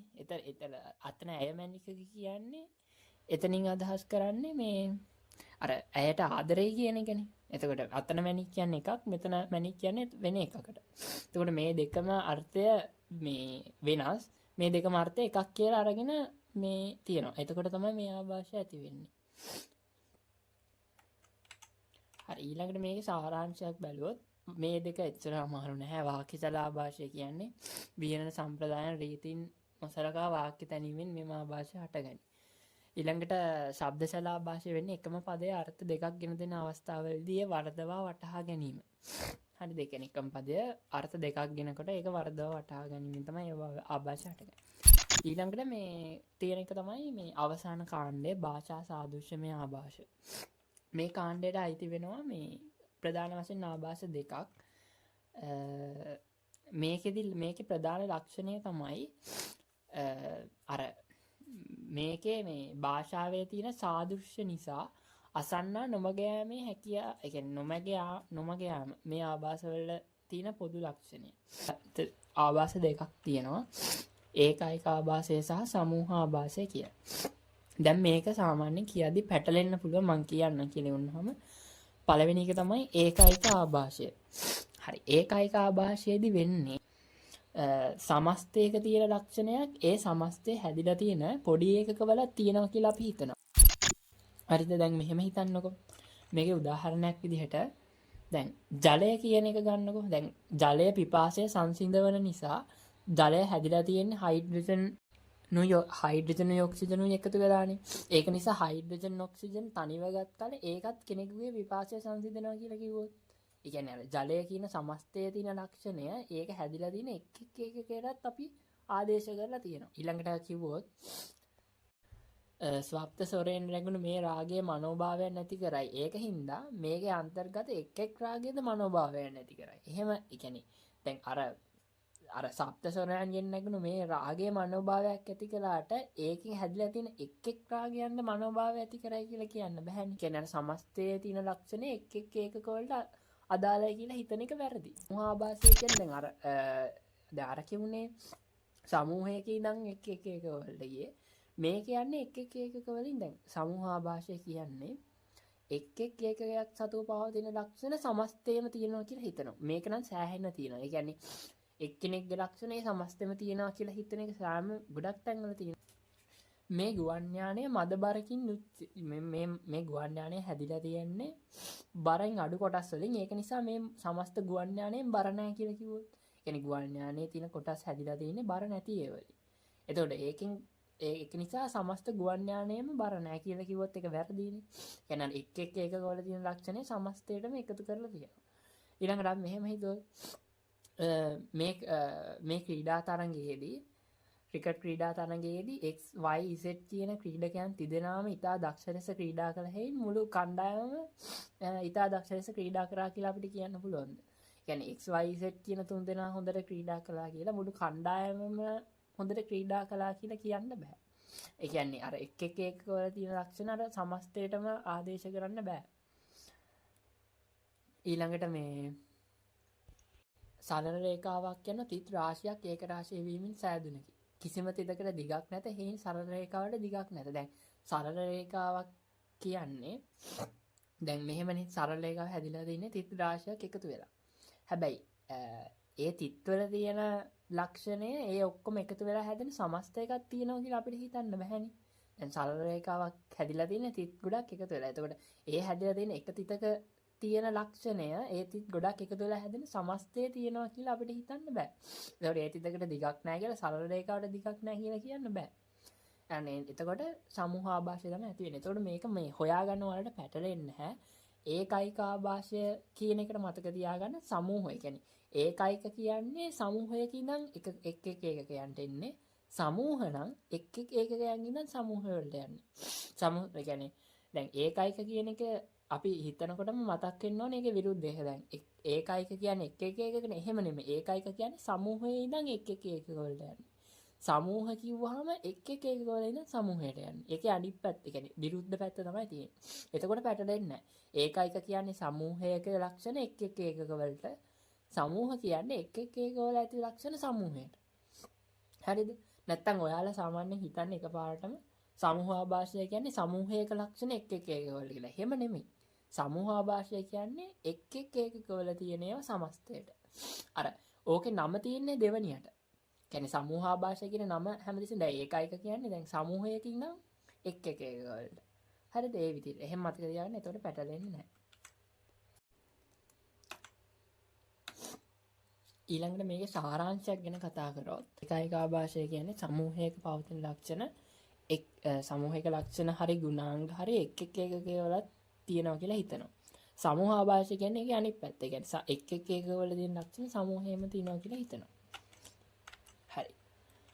එච්චරයි. ඉතින් ඊට අපි බලමු පසුගිය විභාග ගැටලු. ඒ කියන්නේ A level වල තියෙන ගැටලු. දැන් අපි බලමු මුලින්ම 2024 A level වල ගාන.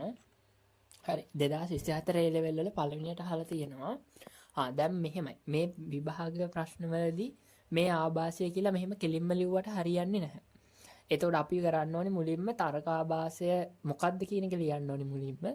ලියලා ඒ තර්ක ආభాෂය චුට්ටක් පැහැදිලි කරලා ඊට පස්සේ මේ යාලා දීලා තියෙන තර්කය ඇසුරින් ඒ කියන්නේ ඒ පාඩය ඇසුරින් මේක නැවතත් පැහැදිලි කරන්න ඕනේ. එතකොට තමයි මුළු ලකුණ හම්බ වෙන්නේ. මම පළවෙනි 3ක් විතර ලියන හැටි මේතනේ කියන්නම්. ඉතුරු ඒවා ටික ඒ විදිහට තමයි කොහොමද ලියන්න තියෙන්නේ. හරි දැන් මම පළවෙනි කියන්න මුලින්ම අපි කරන්න ඕනේ මේ තර්කය මොකක්ද කියන එක තමයි මුලින්ම ලියන්න ඕනේ. දැන් මෙහෙමනේ. හරි මෙතන තියෙන්නේ ජාත්‍යන්තර වශයෙන් පිළිගැනෙන X නැමැති න්‍යෂ්ටික විද්‍යාඥයා ඔබගේ දෛනික ආහාර වේල සඳහා දුඹුරු බිත්තර අත්‍යවශ්‍ය අංගයක් බව ප්‍රකාශ කොට ඇත. එබැවින් අපගේ දෛනික ආහාර වේල දුඹුරු බිත්තර අන්තර්ගත විය යුතුයි කියලා කියනවා. දැන් මේ ජාත්‍යන්තර වශයෙන් පිළිගන්න X නැමැති න්‍යෂ්ටික විද්‍යාඥයෙක් කොහොමද ආහාර ගැන කියන්නේ? හරිද? ඒ කියන්නේ ඒක දැන් පිළි අරගෙන තියෙන්නේ එයාගේ තියෙන මේ කියන්නේ එයාගේ ශාස්ත්‍රයට අදාළ ශාස්ත්‍රයක් නෙමෙයිනේ. එතකොට එයාගේ තියෙන අර අධිකාරීත්වය මත පිහිටා මේක ප්‍රශ්න කරන්නේ නැතුව පිළි අරගෙන තියෙනවා. එහෙනම් මොකක්ද ආප්ත ප්‍රමාණ ආభాෂයනේ නේද? කිසියම් ශාස්ත්‍රයකට නිපුණතාවයක් ඇති කෙනෙක් එයාට අදාළ නැති ශාස්ත්‍රයක් ගැන මතයක් පළ කරනවා නම් ඒක ආප්ත ප්‍රමාණ ආభాෂය. එතකොට මුලින්ම ලියන්න ඕනේ මෙන්න මේ ආభాෂය මොකක්ද කියලා. ඊට පස්සේ ඒ ආభాෂය හඳුන්වන්න ඕනේ. කියන්නේ යම්කිසි ශාස්ත්‍රයක් සඳහා දක්ෂතාවයක් ඇති පුද්ගලයෙක් ඒ ශාස්ත්‍රයට අදාළ නොවන ශාස්ත්‍රයක් පිළිබඳ අදහස් දැක්වීම තමයි ආප්ත ප්‍රමාණ ආభాෂය කියන්නේ. ඊළඟට අර පාඩය ඇසුරින් පැහැදිලි කරන්න ඕනේ. මෙහිදී දුඹුරු බිත්තර දෛනික ආහාර වලට අන්තර්ගත යුතුයි කියලා නිගමනය කරන්නේ මේ ජාත්‍යන්තර වශයෙන් පිළිගන්න මේ X නැමැති න්‍යෂ්ටික විද්‍යාඥයන්ගේ ප්‍රකාශය අධිකාරීත්වය මත ප්‍රශ්න නොනගා සත්‍යයි පිළිගැනීම. එතකොට මේ දැන් ඇත්තනේ මේ දැන් මෙතන දුඹුරු බිත්තර කන්න කියලා කියන්නේ එයාගේ තියෙන අර ශාස්ත්‍රීය නිපුණත්වය නිසා. හරිද? ඒක අධිකාරීත්වය මත තමයි මේක පිළිගන්නේ. එතකොට ඒක ලියන්න ඕනේ. ඊළඟට අහස්යානයේ ගුවන්ගත වනවත් සමගම අහසේ ගිගුරුම් හඬක් ඇසුණි. එහෙයින් අහස්යානයේ කඩා වැටුනේ ගුවන්ගත වනවත් සමගම ඇසුණු ගිගුරුම් හඬ නිසාය. දැන් මතක් කරලා බලන්න. දැන් ඔයාලට මේක හොයාගන්න බැරි නම් මෙහෙම කරන්න. දැන් මුලින් ඉඳන් මතකයිනේ. බලන්න. ඒ කියන්නේ ඔයාලට තේරෙන්නේම නැත්තම් බලන්න එක එකද. මේක තර්ජනාත්මකද? මේකේ තර්ජනයක් නැහැනේ. මේකේ අනුකම්පාවක් නැහැනේ. මේකේ මොනවාද? හැඟීම් අවශ්‍යනෙකුත් නැහැනේ. මේකේ මොනවාද? අර සාමාන්‍ය අවස්ථාවක් විශේෂ අවස්ථාවකදී එහෙමත් නැහැ. එහෙනම් මේකේ කාගේ හරි ආප්තයක් පිළි අරගෙන තියෙනවද? එහෙමත් නැහැ. එහෙනම් මේක අඥාන මූලික එකකුත් නැහැ. එහෙම එකින් එක බලන්න. එතකොට මොකද දැන් ඊළඟට මේකේ චුට්ටක් හරි හිතන්න තියෙන එක්ක නගම්මෙතාද නැත්නම් කාකතාලියද කියලා. නගම්මෙතා වෙන්න විදියක් නැහැ නේ. අහස් යානේ ගුවන් ගත වෙනවත් එක්කම ගිගුරුම් හඩක් ඇහුණා කියලා අහස් යානේ කඩා වැටෙන ගිගුරුම් හඩ කියලා කියන්න බෑනේ. ඒ කියන්නේ මේක අඩුම ගම්ම වෙන්නේවත් නැහැ නේද ඒක. නේද? මේ ගිගුරුම් හඩක් ඇහුණා කියලා ප්ලේන් එක බිමට වැටෙන්නේ නැහැනේ. එතකොට මේක අපිට පැහැදිලිව හිතා ගන්න පුළුවන් මේක කාකතාලීය ආభాෂය කියලා. ඒතර මුලින්ම කාකතාලීය ආభాෂය කියන්නේ මොකක්ද කියන එක හඳුන්වන්න ඕනේ.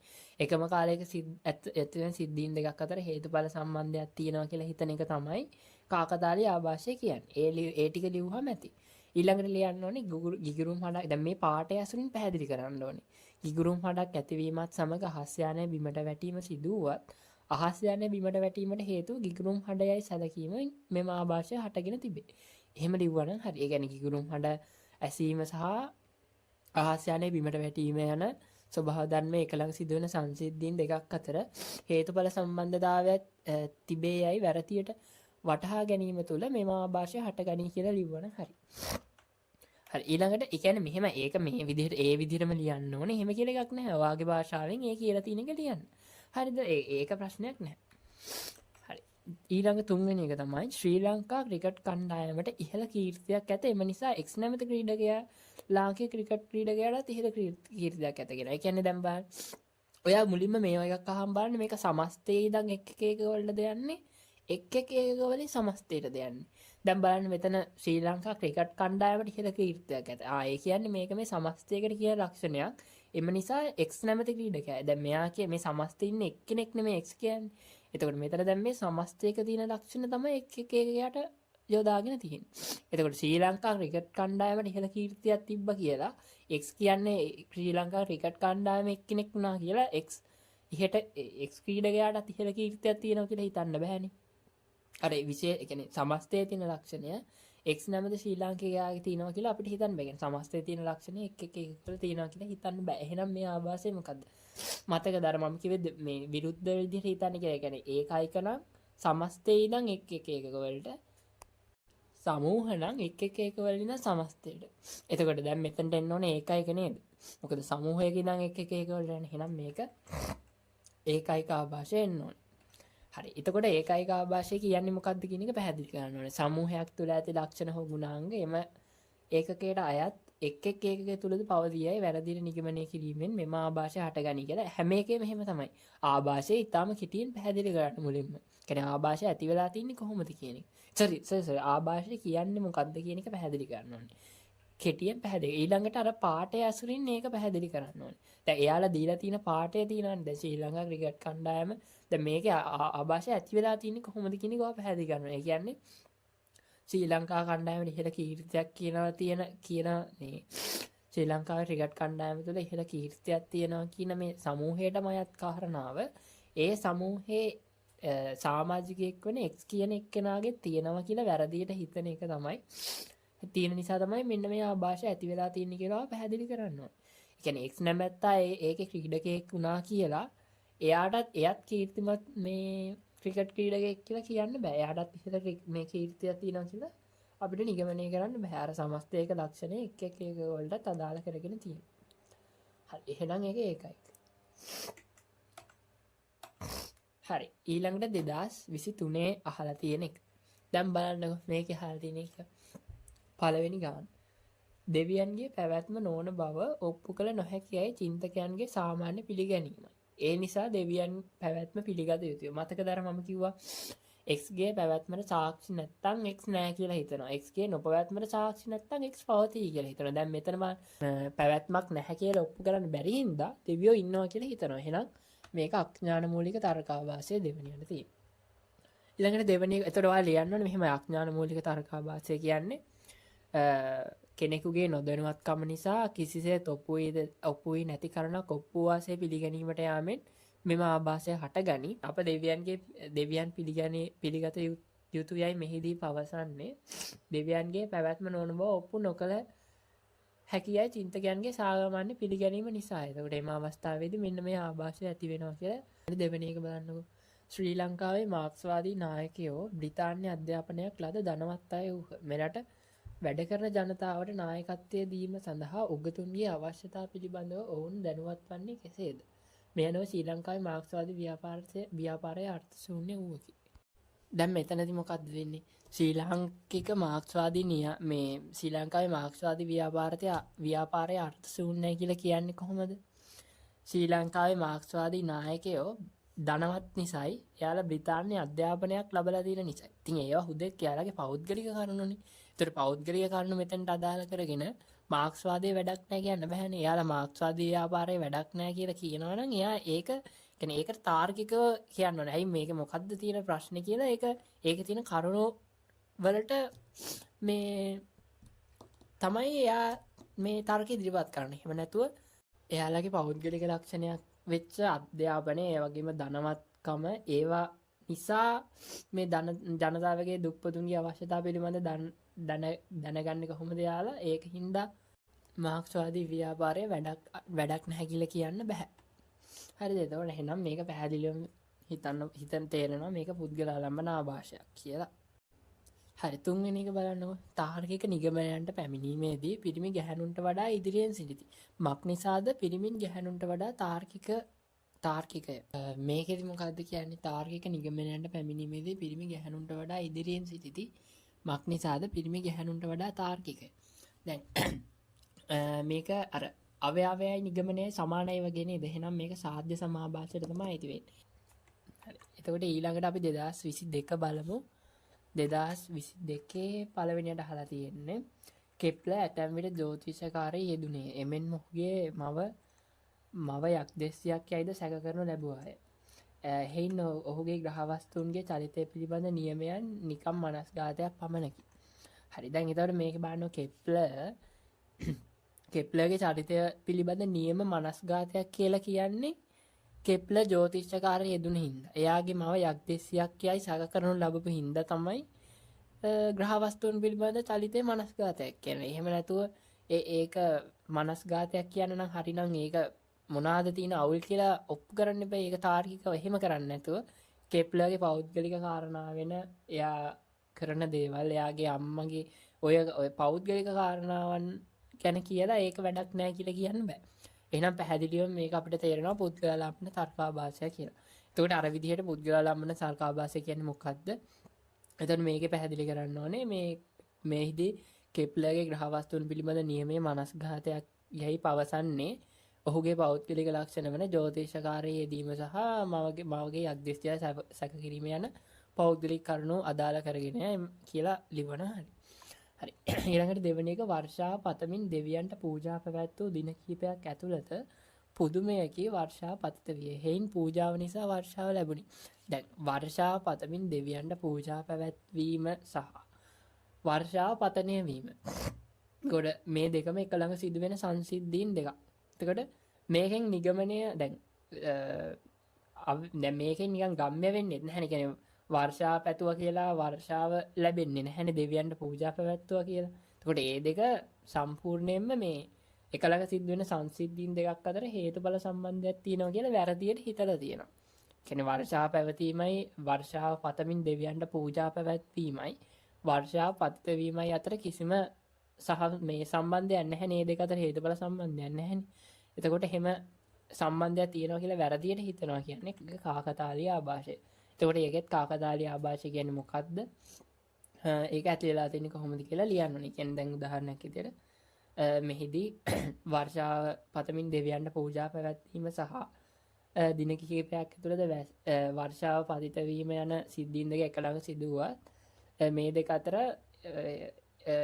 හේතුඵල සම්බන්ධයක් තියෙනවා කියලා වැරදියට අටහගෙන නැත. හරි, ඒ වගේ කිව්වනම් හරි.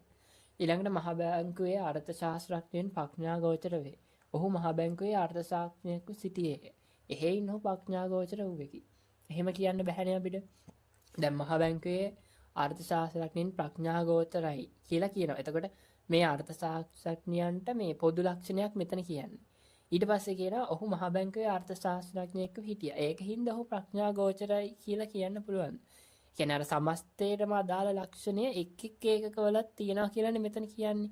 අර මහා බැංකුවේ අර්ථශාස්ත්‍රඥයන් ගැන කියන සමස්තය ගැන කියන කරුණ ඔහුටත් අදාළ කරගෙන තියෙනවා. එතකොට එහෙනම් සමස්තයේ ඊළඟ එක් ඒකකවලට යනවා නම් මොකක්ද ආවාසය? ඒකයිකනේ. හරි. එතකොට ඒක හරි. ඊළඟට 2021 ඒ ලෙවල් වල ගන්නට යමු. එක් පරමාණුවක බර නොසලකා හැරිය යුතු තරම් සුළුය. එහින් පරමාණු සංයුක්ත වී ඇති මේ පර්වත කැබැල්ලද බර නොසලකා හැරිය යුතු තරම් සුළුය. දැන් එක් පරමාණුවක එක් පරමාණුවක බර නොසලකා හැරිය තරම් සුළුයි කියලා මේ පරමාණු වලින් හැදිලා තියෙන මේ පර්වත කැබැල්ලත් මේ බර නැහැ කියලා කියන්න පුළුවන්. ඒ කියන්නේ එක් ඒකකවල තියෙන ගුණාංග මෙතන සමස්තයටම අරගෙන නේද? කියන්නේ එක් පරමාණුවක් බර නැහැ කියලා ඒ ඔක්කොම හැදිලා තියෙන සමස්තය බර නැහැ කියන්න බෑනේ.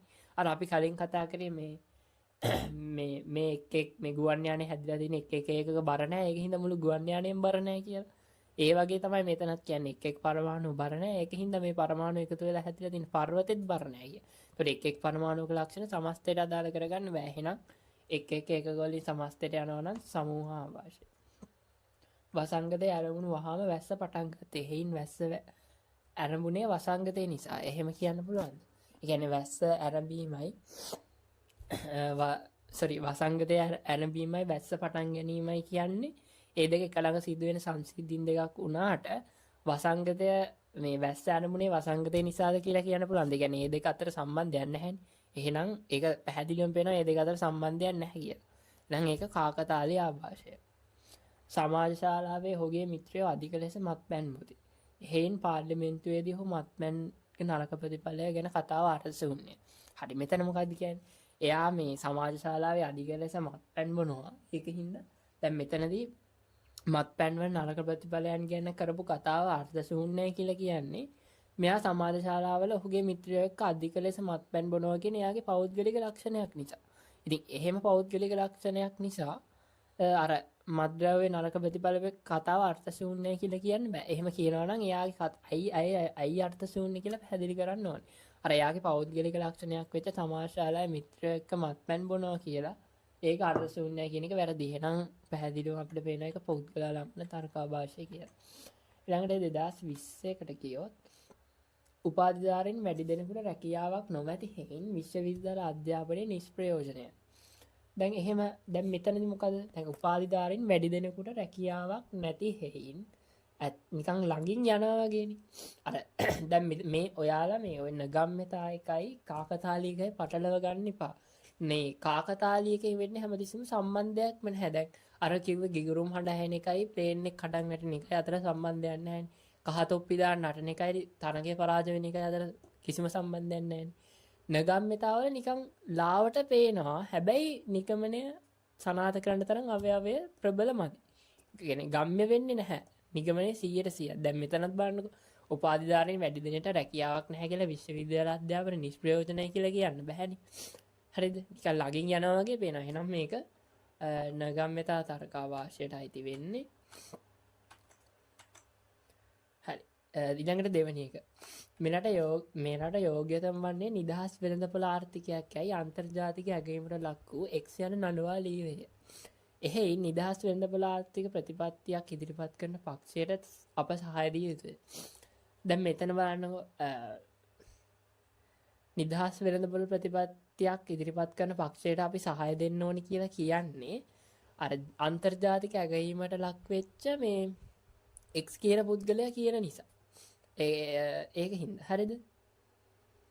මේ ලියලපු නිසා. හරිද? එතකොට අර අන්තර්ජාතික ඇගයීමට ලක් වෙච්ච නළුවා කියන්නේ නිදහස් වෙළඳපොළ ආර්ථිකයක් ගැන කියන්නේ ආර්ථික විද්‍යාඥයෙක් වල දන්න කෙනෙක් නෙමෙයිනේ. එතකොට එයාට අදාළ නැති ශාස්ත්‍රයක් ගැන කියන්නේ යම් කිසි ශාස්ත්‍රයක ජනප්‍රියතාවයක් හරි නිපුණතාවයක් හරි ඇති පුද්ගලෙක් එයාට අදාළ නොවන ශාස්ත්‍රයක් පිළිබඳව මතයක් පළ කරන අතර ඒ මතය පිළිගැනීමට ඒ මතය පිළිගැනීමට උත්සාහ කරනකොට තමයි මේ ආభాෂය ඇති වෙන්නේ. එතකොට එහෙනම් මේක පැහැදිලිව ආප්ත ප්‍රමාණ ආభాෂය. ඊළඟට තුන්වෙනි එක. මේ හැම එකෙම ලියන්න ඕනේ. හරිද? දැන් ආප්ත ප්‍රමාණ ආభాෂය කියන්නේ එක්සේස් එකට නිපුණත් හරි ජනප්‍රියතාවය ඇති පුද්ගලයෙක් එහුට අදාළ නැති ශේෂ්ත්‍රයක් පිළිබඳව මතයක් පළ කරයි. මතයක් පළ කරන අතර මේ මතය පිළිගැනීමට යාමෙන් මෙම ආభాෂය හටගනී. මෙහිදී නිදහස් වෙළඳපොළ ආර්ථික ප්‍රතිපත්තියක් ඉදිරිපත් කරන පක්ෂයට අප සහාය දිය යුතුයි යන්න ප්‍රකාශ කරන්නේ ජාත්‍යන්තර වශයෙන් පිළිගැනීමක් නැමැති එක්ස් යන නඩුවා මේ අවධාරණය කරන නිසාය. එමනේ එතකොට එක්ස් යන මේ නඩුවට අදාළ නැහැනේ මේක. අදාළ නැති ශේෂ්ත්‍රයන් එම නිසා එයාගේ අධිකාරීත්වය මත පිහිටා මේක ප්‍රශ්න කරන්න නැතුව පිළිගන්න යන එකෙන් මේ ආభాෂය ඇති වෙනවා. එතකොට 1996 අපේ ක්‍රිකට් කණ්ඩායම කැපී පෙනෙන දක්ෂතාවයෙන් යුක්ත වූයේ. එක්ස් නැමැත්තා එම කණ්ඩායමේ සමාජිකයෝ අතර එහෙයින් එක්ස් කැපී පෙනෙන දක්ෂතාවයෙන් යුක්ත ක්‍රීඩකයෙකි. එතකොට දැන් අපේ ක්‍රිකට් කණ්ඩායමේ 1996 අපේ ක්‍රිකට් කණ්ඩායම කැපී පෙනෙන දක්ෂතාවයක් තිබ්බා කියලා ඒක ඇත්තට සමාජිකයෙක් වෙච්ච එක්සුත් හොඳට ක්‍රීඩා කරා කියලා කියන්න පුළුවන්. ඒ කියන්නේ සමස්තයේ තියෙන කණ්ඩායමේ තියෙන ලක්ෂණය ඒ කණ්ඩායමේ තියෙන එක් සමාජිකයෙක් තිබ්බා කියලා කියන්න පුළුවන්ද? එහෙම බැහැනේ. දැන් මෙතන එහෙනම් දැන් මෙතන කියන්නේ සමූහයක ලක්ෂණ එක් එකකට යනවා. එහෙම බෑ. එහෙනම් එක් සමූහයක ලක්ෂණ එක් එකකට යනවා නම් ඒකයික ආభాෂ. ඊළඟට 2019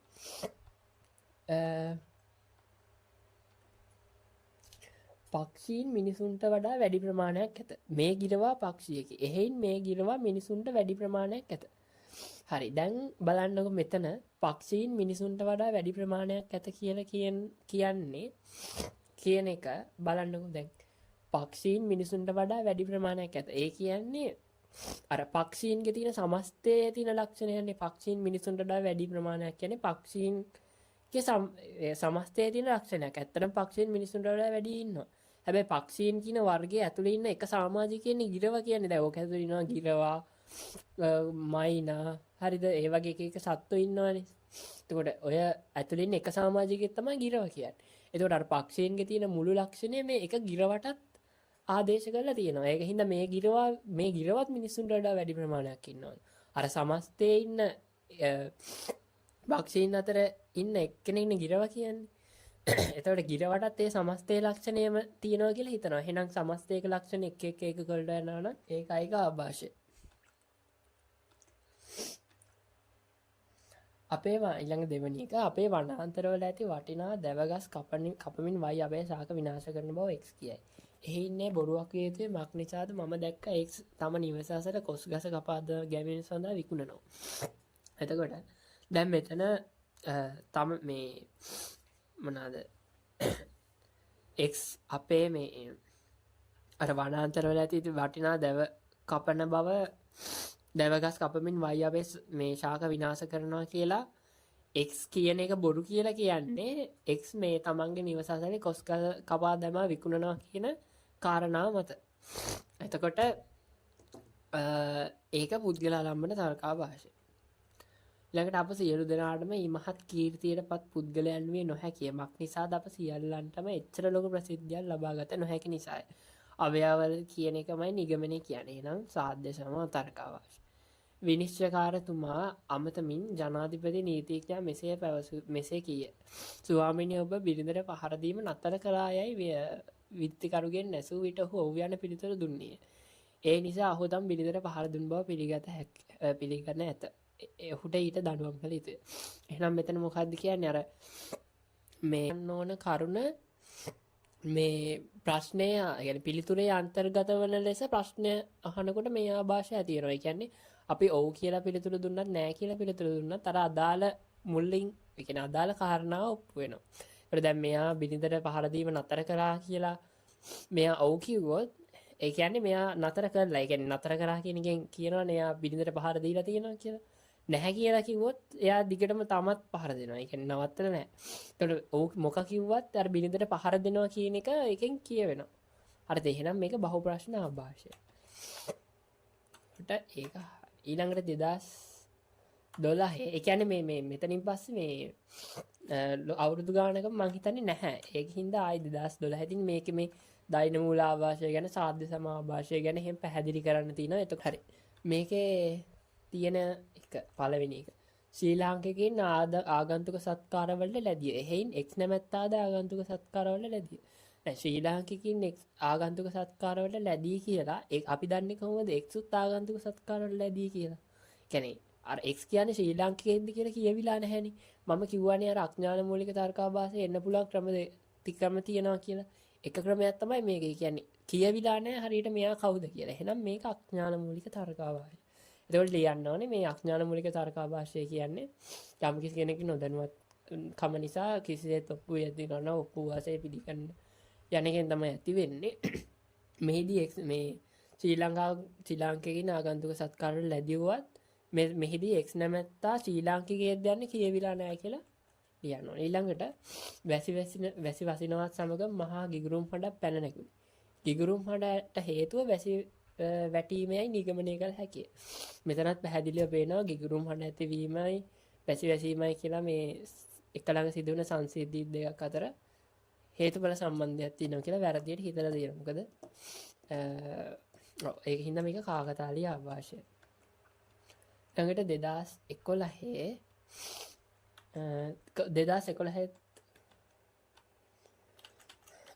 2011 අහලා තියෙන්නේ අර නිකන් ආభాෂ ටිකක් පැහැදිලි කරන්න කියලා. එතකොට අර විදිහටම පැහැදිලි කරලා ඒවට උදාහරණ දීලා පැහැදිලි කරන්න ඕනේ. 2010 පළවෙනි එක තමයි අහලා තියෙන්නේ ශල්‍ය වෛද්‍යවරු රෝගීන් සුවපත් කිරීමට දක්ෂයෝ වෙති. ඔහු එසේ නොවන්නේ නම් ඔවුන් ශල්‍ය වෛද්‍යවරුන් නොවේති. හරිද? එහෙනම් මේක මොකද්ද?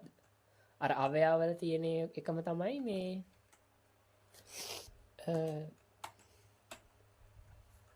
අවයවවල ශල්‍ය වෛද්‍යවරු රෝගීන් සුවපත් කිරීමට දක්ෂයෝ වෙති. ඔහු එසේ නොවේ නම් ශල්‍ය වෛද්‍යවරු නොවේති. එහෙනම් මේක මේ අපිට එන්නේ චක්‍රක ප්‍රතිපාදනය. එහෙනම් ඒක සාධ්‍ය සමාභාෂය. එතකොට සාධ්‍ය සමාභාෂය කියන්නේ මොකක්ද කියලා මේක ලියන්න ඕනේ. ඊළඟට සම්මුඛ පරීක්ෂණය සඳහා නිවසින් පිටත් වනවත් සමගම මාලාට හිස්කල ගෙඩියක් ගත් කෙනෙකු මුණ ගැසුණු අතරේ මුහුණ දුන් සම්මුඛ පරීක්ෂණය අසමත් වුණා. ඒ අසමත් වුණේ හිස්කල ගෙඩියක් කෙනා දැක්කා කියලා තමයි මේක කියන්නේ. ඉතින් එතකොට ඒ දෙක අතර කිසිම සම්බන්ධයක් නැහැ. අපි මේ කතා කරානේ කලින්. එහෙනම් මේක කාකතාලීය ආభాෂය. තමා වැඩිපුරම නිවාඩුගෙන සිටියත් සුළු රාජකාරි පැහැර හැරියේ තමා අතින් සිදුවන තමාට ලැබෙන්නට ඇති උසස් වීම නොපමාව ලබා දෙනු ඇතැයි තමා බලාපොරොත්තු වන බව සිය ආයතනයේ ප්‍රධානියාට දැනුම් දුන් රාජා ආයතන ප්‍රධානියා විසින් කරන ලද තමා පමණක් දන්නා නොයෙකුත් දූෂිත වැඩ මෙතෙක් කිසිවෙකුට හෙළි නොකළ පරිද්දෙන් ඉදිරියටත් හෙළි නොකර සිටිනු ඇතැයි තමාගෙන් බලාපොරොත්තු වනවත් ඇති නේදයි අසා සිටියේය. මෙතන මේ තමා වැඩිපුර නිවාඩු මේ රාජා කියන මිනිස්සයා වැඩිපුර නිවාඩු ගත්තත් සුළු රාජකාරි පැහැර හැරියත් මේ එහෙම කරත් මේ උසස් වීම දෙන එක මේ නොපමාව ලබා දෙන්න කියලා කියනවා. නැත්තම් මේ කියන්නේ ආයතන ප්‍රධානියට තර්ජනය කරනවා. එහෙම නැත්තම් ඔයා මෙච්චර කල් කරපු දූෂිත වැඩ මේ හෙළි කරනවා කියලා නේ කියන්නේ. කිසිවෙකුට හෙළි නොකළ පරිද්දෙන් ඉදිරියටත් නොකර සිටිනු ඇතයි තමාගෙන් බලාපොරොත්තු වෙනව නේද කියලා කියන්නේ. එහෙම කරේ නැත්තම් කියනවා කියන එකනේ. එතකොට ඒක පැහැදිලිවම තර්ජනයක් තමයි තියෙන්නේ. හතරවෙනි එක පියා මියගිය දරුවන් කුසගින්නේ හඬා වැළපෙද්දී රැකියාවක් නොමැති මෙයා ඔවුන්ගේ කුසගිනි නිවීමට සොරකම් වලට සම්බන්ධ වූවා මිස සත්තකින් වරදක් නොකළ බැවින් මා දඬුවම් ලැබිය යුතු අයෙකු නොවේ. එනම් මේකේ අනුකම්පාවක් තියෙන එහෙනම් දෛනමූල ආభాෂය.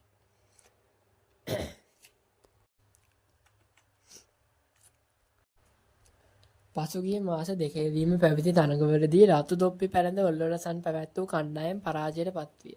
එබැවින් අනාගතයේදී පරාජයට පත්වීම වැළැක්වීම සඳහා කළ යුත්තේ රතු දොප්පි පැළඳ ඔල්ලොරසන් දීමෙන් වැළකී සිටීමයි.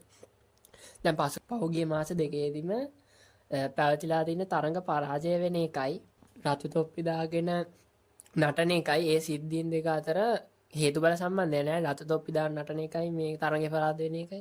ඉතින් ඒ දෙක එක ළඟ සිද්ධ වුණා කියලා ඒ දෙක අතර හේතුඵල සම්බන්ධයක් තියෙනවා කියලා වැරදි විදියට හිතලා තියෙනවා. එහෙනම් කාකතාලීය ආభాෂය. විටමින් ගැනීමෙන් මිනිසාගේ ශරීර සෞඛ්‍ය වර්ධනය වන්නේ යයි කිසිවෙකු කිසිදු දිනක ඔප්පු කර නොඇති බැවින් විටමින් ගැනීම නිකරුණේ මුදල් නාස්ති කිරීමක් පමණි. ගැනීමේදී මිනිසාගේ ශරීර සෞඛ්‍ය වර්ධනය වන්නේ යයි කිසිවෙකු කිසි දිනක ඔප්පු කළ නැහැ කියලා විටමින් ගැනීම නිකරුණේ මුදල් නාස්ති කිරීමක් වෙන්නේ නැහැ නේ. කියන්නේ ඒක මේ ඔප්පු කරලා නැහැ කියලා විටමින් නිගරුණේ මුදල් නාස්තියක් කියනවා කියලා වෙන්නේ නැහැනේ. එහෙනම් මේක අඥාන මූලික තර්කාභාෂය තමයි මෙතන තියෙන්නේ. ඊළඟට සියලු උරගයන් මිය යන හේයින් කිසියම් දිනක උරගයා මිහිමතින් නොපෙනී යනු ඇත. දැන් මෙතන බලන්නකෝ එකපාර මේක කිව්වට සමහරවිට තේරෙන්නේ නැති වෙයි. සියලු උරගයන් මිය යන හේයි. දැන් මෙතන සියලු උරගයන් කියලා අදහස් කරන්නේ මේ එක් උරගයා ගැන.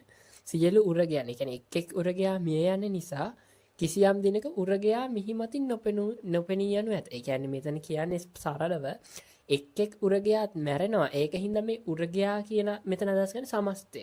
මේ සමස්ත උරගයා මිහිමතින් නොපෙනී යනු ඇතලු දවසක. එතකොට එක් උරගයා මැරෙනවා කියලා ඒ මැරෙන එක මුළු සමස්ත උරගයාටම අයිති නැහැනේ. දැන් මෙහෙම කිව්වොත් එක මිනිස්සයා මැරෙනවා. ඒකින්ද මිනිස්සයෝ කවදා හරි වඳ වෙලා යයි. එහෙම කියන්න බෑනේ. එක් මිනිස්සයා මැරුණාට ඒ ලක්ෂණය මුළු සමස්තයටම අදාළ නැහැනේ.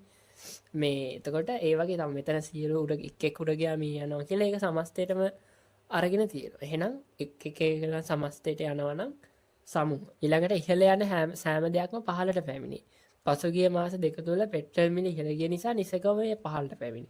දැන් ඉහළට යන දෙයක් පහළට පැමිණේ කියන්නේ ඒක අර ගුරුත්වාකර්ෂණය නිසානේ පහළට එන්නේ. එතකොට පෙට්‍රල් මිල ඉහළ ගියා කියලා පෙට්‍රල් මිල එහෙම පහළට එන්නේ නැහැ. එතකොට මෙතන මේ ඉහළ යන පහළ යන කියන වචන දෙක මේ මෙතනදී අර්ථ දෙක සංදිග්ධ වෙලා තියෙනවා. හරිද? මෙතන ඉහළ යන පහළ යන කියන්නේ අර ගුරුත්වාකර්ෂණය නිසා ඉහළ යන පහළ අරක පෙට්‍රල් මිල අඩු වැඩි වෙනවා කියන එක එතන කියන්නේ. එතකොට මේ දෙකම එකම අර්ථයක් කියලා සලකලා තියෙන්නේ. එහෙනම් මේක ශබ්දසල ආభాෂය. එහෙනම් මෙච්චරයි කියන්න තියෙන්නේ. ඒ කියන්නේ පාස් පේපර්ස් වල අපිට 2009 වෙනකන් කතා කරා. ඉතින් තාම මොන හරි ප්‍රශ්නයක් තියෙනවා නම් මම නම්බර් එකක් දාන්නම්. ඒ නම්බර් එකට ඔයාට මේ පාඩම විතරක් නෙමෙයි වෙන ඔයාට ඕන පාඩමක් තියෙනවා නම් අහන්න පුළුවන්. Thank you.